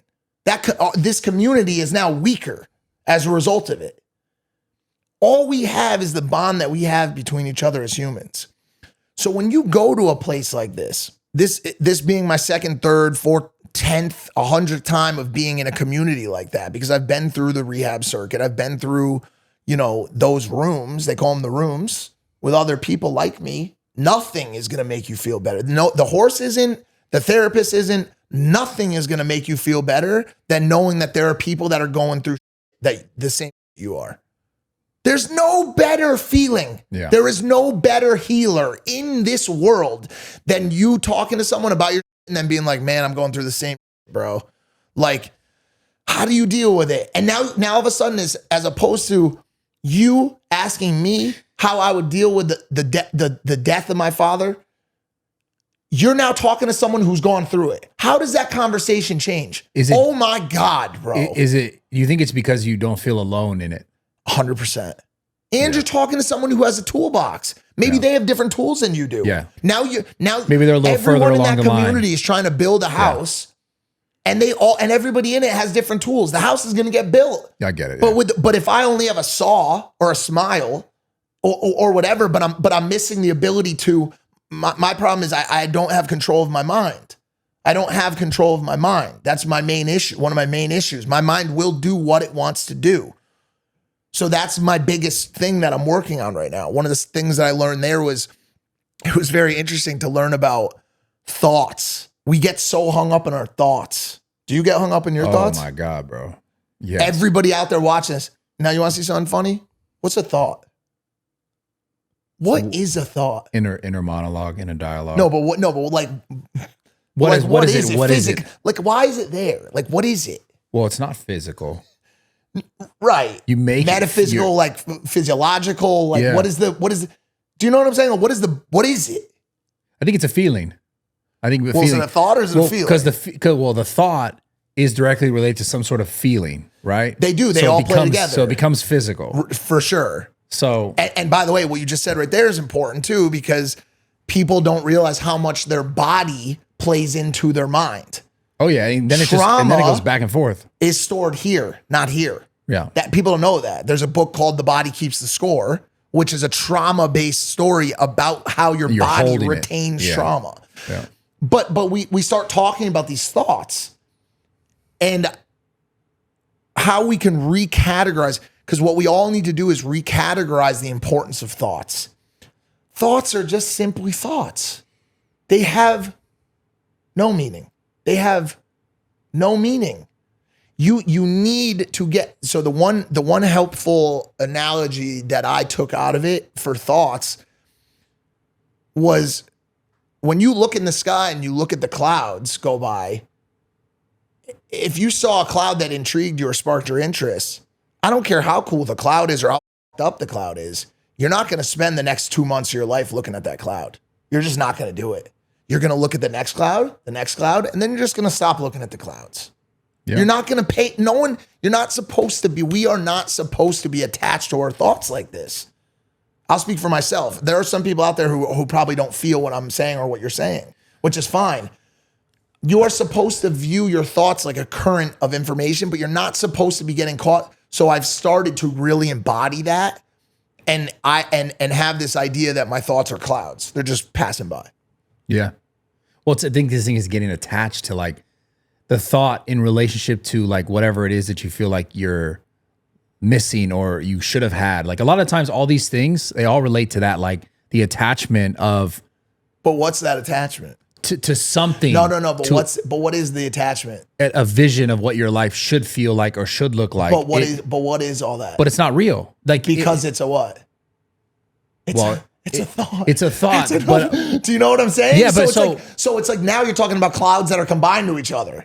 Like one thing leads you to another one, which leads you to another. But at the end of the day, bro, none of it matters. None of it matters. It's just, they're just things that are going in on it. You're still here. You're alive. I'm here. I am here. You are here, right? Yeah. We are in this room right now having a conversation. We're going to go and do other stuff today. We're going to perform actions. All of this stuff is just bullshit. Yeah. It's all the energy you give it. Truly. Correct. And now the champions of this world get to a stoic position where they're able to say, okay, now that I've gotten to a point where I don't care about the thoughts as much, I'm going to start programming positivity in there. always. Yeah. And big ideas. Yeah. I'm going to come up with a drink. It's going to be called Prime.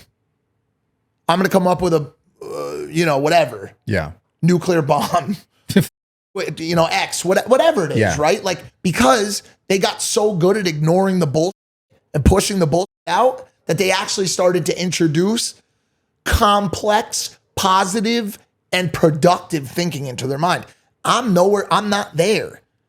I wake up and I'm less than. I'm a piece of shit. People don't like me.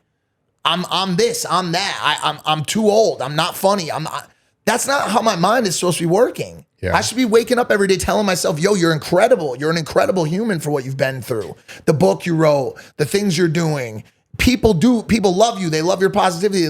My mind doesn't tell me that because I allow it to lie to me every day. Dude. Has it ever not been that way? Or has it always been that way? Or has it like that's been a big question. Because obviously, like, as you know, another thing in therapy is trying to find the root. Yeah, well, because I can relate to a lot of, not specifically what you said, but the idea of like at one point in my life, I felt and thought about myself completely differently than I have at other points in my life. For sure. So I'm like wondering, like, obviously things happen and life happens and things change, your circumstances change. So maybe your thoughts are shifting in relationship to that, and your perception of yourself in relationship to that. If that were the case, like, bro, like if my mindset was based on the quality of my life, man, I would wake up in the morning feeling like I hit the multi-billion-dollar lottery every single day of my life. How the fuck could I not? How could I not look at my life? Look at what I get to do every day. Look what I beat. Look at the I've attained. Look at the pride of my parents when they look at me. Look at my girlfriend. Look at the things that I've put together here. So if my mind was simply based on the quality of my life, which it should be, that's called gratitude, then I would wake up every day and be like, holy shit, how happy am I to have what I have? That's called gratitude, and that's what we all should be practicing every day. But I still haven't gotten there. You're absolutely right. I'm working on it. So what did you really learn then? Like, what are you holding on to? There was a lot came out in that room, bro. I was in that room for 8 hours a day, one-on-one, outside of the group stuff. Anything that you're most comfortable with sharing? I share everything, bro. People know my whole story. I realized that I still have a lot of attachment to the times that I almost died in ICU. In what sense though? And just that it happened, or that there were some like vignettes of silence and looking out windows. This is going to sound kind of just contrary or not contrary, but just strange. But one of the times that I almost bled out, I was in a very quiet room and the breeze was blowing in the blinds. And I have had a lot of trouble with silence because it like a lot of the stuff I had tucked so deep down, like I had almost forgot that there were so many times where I actually had to mentally tell myself to keep fighting because I felt my body giving out. You know what I'm saying? Like I knew that I was fading into the next life and had to say, please dig deep through this. And it's very quiet. It's very quiet and very lonely. And I've attached a lot of current feeling about silence and loneliness to that. And I made that connection while exploring this in conversation with my therapist. I see. There. Because I'm sure it won't sound crazy to anybody, but like for some reason it was so hard for me to believe that would still affect me. But like of course it would. You know what I'm saying? Like I had a like the silence. So no, just the experience as a whole. Yeah. Like I had a tube that was fed down, through my nose down my throat while I was awake. They lubed it up and put it into my stomach so that they could suck the bile and blood out of my stomach. And then in my arm, I had an IV with someone else's blood. You know, so I probably have like about a third of. I lost about a third of my blood when I ruptured my spleen, and they had to remove that. But that, I mean, I had the amount of times I've been in ICU has been, I mean, I've been there like 4 times. And so like each time as dramatic as the last. So it was like, don't think that I realize how much that type of physical trauma really like sticks with you and like with you in the future, bro. Because for a long time, I kind of like tried to imagine that it didn't ever happen, which is not healthy. But like the reason why it continues to progress is, do you think it has to do, and I'm just randomly saying this, but like the silence, like that, the for some reason you focused on the silence. Is that why your brain doesn't stop? You can't control it? No, I don't know. This was more of just like a 1-for-1 comparison. Like I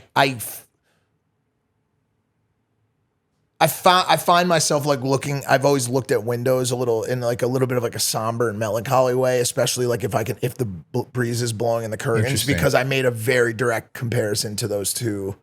I see things. And so long story short, and like at a macro level, you just have realizations. It's a lot of realizations about how you feel about stuff. And obviously like I've gotten to a point where I've been like very somber and like melancholy towards like life and death and mortality and family. And like, I've gotten to a point where like, I've been like kind of focused on like the darker side of life for a long time, and I've been trying to like get away from that a little bit. And I think anytime you go into that, like, bro, I've always been like a super big like Pink Floyd fan, and just like, you know, really like thought outside the box about like existence. And like, I know this stuff doesn't come through in my content, like even in these conversations, like, but like inside my mind is not always like the brightest place. You know what I'm saying? Yeah, so it's something that I've been working on and trying to brighten up, because it's really hard to like curate like love and happiness and all of those positive emotions when you're completely, you know, when you're more focused on the the more macabre side of life, you know, to be or not to be, like existence based, like this disillusionment with magic and the idea that like love, it might not be real, and loyalty might not be real, and like, you know what I'm saying? Like it's kind of a sickness that it's not a sickness, but it's something that it's a conversation that needs to change within you. You know what I'm saying? And you can do it. That's the good news for people watching this. You really can do it. First you kind of have to get even, and that means not being so bought into anything in your mind, and then you can start to replace. But at first you really just need to find a way to get calm with things. Like get yourself to the starting line. Does that make sense? And then you can start to pile the positivity on up there. But it's crazy. It's you know, having these conversations, especially at this length, like this is the only show, obviously, like I do a lot of the mental health stuff on, and that's why I love coming on. Yeah. I'm going to start doing a lot more. It is a niche conversation. I've got a really big massive relationship that's all substance and mental health based. That's going to kick off in the next like couple months. Will pretty much overtake everything that I'm doing. Which I'll come on here and share as soon as we kick it off. Absolutely. It's a massive thing, and you'll be a part of it. By the way, I've already brought you up in the meetings. But it's kind of just a strange time right now also to be talking about mental health, because this new like alpha push online where it's like, that's not real, go to the gym. I think it's more important than ever.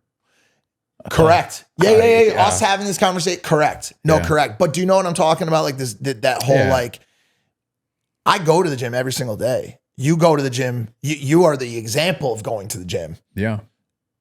Eating right, sleeping enough hours, having the right contact with loved ones. I've checked every box, yet I still feel like this. Have a relationship with God, yet I still feel like so who's wrong? I'm not wrong. I know that there is a layer of it that is, I need to take a direct approach to these issues in my mind. Well, it's exactly what you said earlier about getting to the starting line. Meaning like, yes, training, dieting, all these things will change your current outlook on where you're at. But trauma in your life and in your past and your childhood and is a real thing that if you do not address it, will continue to affect all of your relationships, all of your actions, everything about you, no matter how much good you're doing forward.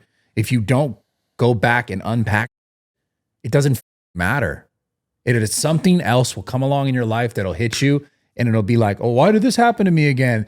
and you're not recognizing that it's because you're still making the same decisions or the same choices that are leading you that way because there's something that you haven't unpacked yet. That's a reality. Yep, And I know that in my life. 100%. So for sure, going to the gym or whatever, all this alpha, yeah, it's important. Which is super important. It will make you better. It is super important. 100 times better than sitting at home and doing nothing. Like do some push-ups, eat better. Like all these things are going to affect your outlook for real. But there is a real thing about unpacking your life and like fully diving into those things so you can remove them so you can, like you said, get to that start point and really sprint. Yep. So The easiest way to look at it is like all that other stuff is like the Huberman protocol, which is all super important. Yeah. Like all of it, bro. Weight training, what is he like? Weight train 5 times a week. You're getting light exposure at the start of every day. Yeah. You're getting the right amount of sleep. You're having light limited at the end of your day. Yeah. You're eating the right protein heavy diet. Stress reduction, which is a thing that people need to figure out. Everybody's going to have a different battle there. Yeah. But Huberman, I really like what Huberman's doing on that side of things. Love but then guy. there totally is a mental health side that is like a true and journey. Especially if you've really gone through a lot. Like there's to unpack just straight up. Like that's the thing. Like you can't deny that. Obviously, everyone's trauma is going to feel different to them and unique to them because that's all they know to whatever degree of pain that they can because that's how they got there, pain right? is relative. Exactly. Yeah, to each person. Super Everybody relative. has their pain. Yep. But like, you know, if you know that there's like X amount of pain points in your life that you just kind of like, I'm not going to just go forward. That's good. That got you to wherever you're at. But like to get to that like real part of your life, you're like, man, this is great. This is amazing. You not like revisit and live that life and live in that energy. You got to kind of unpack that, dig it out, get rid of it. Yep. And I can speak directly, like my life for sure, like for all purposes should be like, oh, this guy's life's so amazing. Oh, money, all this, whatever. But there's so much that I have gone through and that I still need to go through to get to that point where I feel like that. Yep. Yeah. That's it. Yeah. It's just it. That's such a funny like, because it's outside, like paradox. Yeah, right. It's just the outside. But I do appreciate people saying that because I think it's important. Sometimes it's important that other people tell you all the time so that you remember it. Because then you can use that when it is time to program it into yourself. Like it's like my mom, like yours probably is too. My family's pretty good with it, and they understand that like okay, like Mikey's, he's always kind of dealt with a lot of this stuff, and like it's probably one of the reasons why I got into drugs in the first place was to quiet some of that rumbling and to deal with some of that trauma. But my family knows like the deal, and they're like really good with like it. But I am happy that we're having the conversation again because I know there are people out there who have tried a lot. All of us have. Bro, I've tried I've had done the it's like I remember anytime I talk about like one of those new age pursuits, like there was like a huge thing about ayahuasca on Twitter the past couple of days. That was like one of the big daily conversations. I saw that. Yeah, and it got a lot of I'm scared of it. Oh, it's scary. It's good. Oh, you did it? I've done it 3 times. I don't know why I didn't know that you had. I've done it 3 times, man. I've done one of the harder versions of it's called Yahe, which is like a more masculine version of it. Where did you do it? I've done it here in LA. Oh, I had someone fly out. Oh, what the hell, Brad? I didn't know that. Yeah. 3 times. It's intense, man. And how would you rate the post effects? Like, did you have any meaningful? Yeah, I think I still have meaningful effects. Yeah. I mean, it was for me, the greatest thing that I got out of it, like I could say without a doubt right now, was that for the longest time was so afraid of death. Like just the idea and the concept of death was just like 100%. Terrifying to me. And that almost doesn't exist anymore. Wow. Like, yeah, I don't want to die, right? Yeah. But I don't have this like gray fear where like it affects, like you just throughout the day randomly I'd be like, well, dying, that's that thing. It's going to come eventually. How does it come? And I think about it. I don't even think about it anymore. Do you feel like it's because you made some sort of connection or like contact with a different side of? It's so hard to describe this, but like while I was on the medicine of the plant, there was a moment where I felt like I could be alive, I could be dead, it's all okay. And it was this weird, like, that it was this, almost like it was the same. Obviously, like, death is not the same as being alive to us here, but there was this weird feeling that, like, was completely undeniable, that it's all the same. It's all this cycle, and you're a part of it. Wow. And it's supposed to be this way. Wow. And that's meaningful. And someone could have told me that a million times, and I'd be like, yeah, but death, though, it's fucking scary. And for some reason, I did this, and it was like, I didn't even have the thought to be like, but it's scary. It was just like, it just is. Do you remember it being the first, second, third? This was the first time I felt this, yeah. It wasn't as intense to other times. The first time was the most intense, obviously, because I was like, well, I don't know where to expect.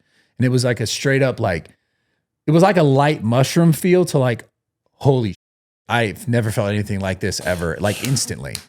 It was scary. It was very scary. Did you? At one point, I was like, I want this to stop. Like, I really did you get there? And how was your guide? Amazing. Yeah, they like little chants and songs and all this kind of. How long was your? It must have been like 5 hours, something like that. But it felt like, looking at it, it's like, it was like that. Did you defecate? No, didn't even throw up. Got it. No, I held as much of the medicine You're as I could. supposed to, right? Yeah, I mean, that's ideally to hold it, right? Because the more you throw out, the more you let go. That's insane. And obviously, like, I've talked to a lot of it's really moving around, like, the celeb and like creator world right now, and for a lot of people that are dealing with like real trauma. One of the best things I've ever done, for sure. That's kind of what everybody says. It's surely an interesting conversation. I've certainly considered it. By the way, it's definitely something that it's not to take lightly. No, bro. And it's if also, I did it, first of all, I don't think I probably wouldn't do it in country. I probably would leave the country. Yeah, it's very, very ceremonial. Yep, like, it's very 100%. serious. It's not just like you show up and drink some. Your diet leading up to it is very important. For sure. So there's no contraindications, like medicines that you're taking. There's certain things you can't take when you also take this plant medicine. So it's just like, you just got to take it really serious. The more serious you take it, the more serious you take your intention into it. Like, what you're trying to figure out. Like, I want to learn this about myself, or like lead into it, and you'll figure it out. Cause that was like, ironically, like, as I told you that story, that was one of the biggest things I wanted to figure out was, how come I'm so afraid of death? And I got my answer. Like, straight up, got my answer. It's the same story. It's fucked up because it's the same story I hear from every single person. They're like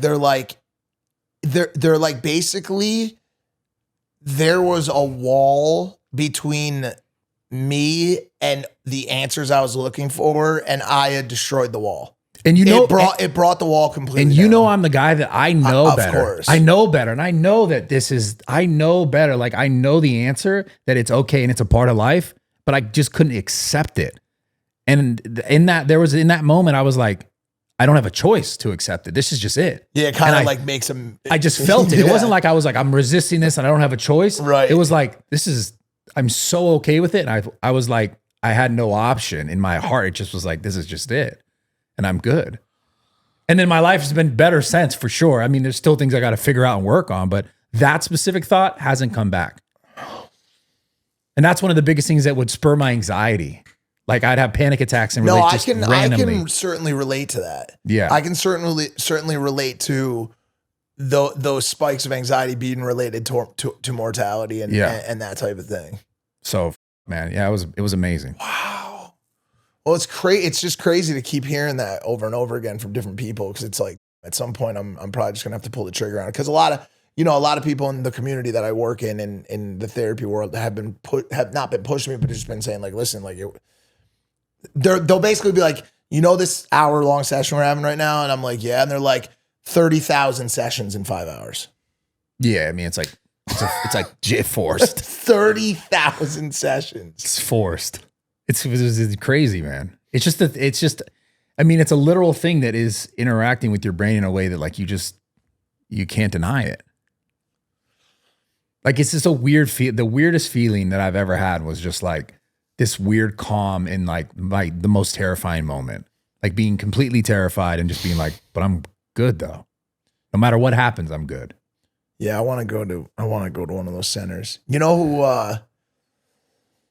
You know who owns a lot of those centers, right? Oh, the Jews. Holy. Oh, it's Pretty much all of them, dude. Like, Really? No, I'm just, I didn't know that. No, bro. It's crazy. bro, dude. Man, Yeah. I love coming here, dude. This Yeah, it's is good. it's great, dude. I mean, are we almost at 3 hours? Yeah. Yeah. Oh, a bit short. I was No, really, notice, I was like- dying to do 3 hours. No, we're good. We'll end it. But notice how No, towards, I wanted to make 3, but it's notice fun. how towards the end though we always catch like a flow. Oh, bro, come on. Like I swear Well, to it's God like we that get in there and happens. we want to argue about, I want to argue about Twitter because I Yeah. do like to get that stuff out of the way, but I don't know why. That's the weird thing about it. I don't know why. Like I come here and I want to talk to you about Twitter I think because because I think we're like in a similar like. we're on a similar ecosystem in Twitter. Yeah. Because I see you and I see your reactions and stuff, and I go, oh, I know exactly where he's at. Yeah. I see it. And then because even how I mentioned certain clips, you're like, I saw that clip too. Right, We're right, on the right, same right, Twitter right, right, timeline for sure. So we feel the same way about it. What else has there been like recently? Because I saw the ayahuasca thing. They were like, Yeah. white people do this to fix trauma. Yep. Jews. We got to see that girl shoot her mom the other day. Yeah. Oh, God. Let's see, what else do we get It's to just see? toxic. It's so bad. If anybody that thinks that that's like even remotely acceptable of a daily consumption you're ridiculous. Yeah.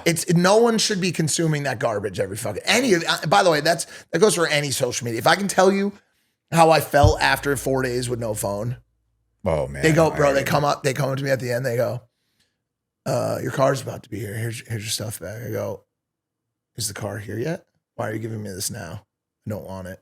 Yeah. Like you would think you'd be like, oh my God, let's. I Bro, got an imagine answer. not being able to know like if there was a disturbance in your backyard, if your mom had called, if your sister had fallen down. Who knows? For 4 fucking days, It's bro. a weird calm. Right? So Yeah. so then you of course you would want to get your phone back, bro. They're like, no, seriously, take it. Like I don't want to have to open the door again in 15 minutes when the car comes. They go, just open the door again in 15 minutes. I don't want the phone. Yeah. I don't want to see. I saw he was holding it in his hand and it was just the whole screen of notifications like straight down. And I'm like, bro, I don't want it. I don't want to. I don't care about the brand deal. I don't care about any of that stuff because I just lived real life for 4 days. Yeah. I just spit It's beautiful, man. I'm glad you did that. I'll probably get some information for you I on that will because I want to try happily it. connect you, bro. Yeah. And I'm happy that we got to share that serendipitous story or godly story of how it went down. And I'm happy that we got to do this, bro. Yeah. I'm happy that it's honestly, I do the circuit and obviously do, everybody's shows and all the time, but I thoroughly love coming on here because you and I always see pretty eye to eye on the majority of stuff. And I feel like I have a place to talk about that is important to me. Yeah. Which is the stuff that we've talked about here at the end. And I think the audience gets a lot out of it. Yeah. I do too. Always a pleasure to have you, Yeah, brother. brother. Thank you so much for your dude. time. Yeah. Of course, dude. Thank you. That was awesome.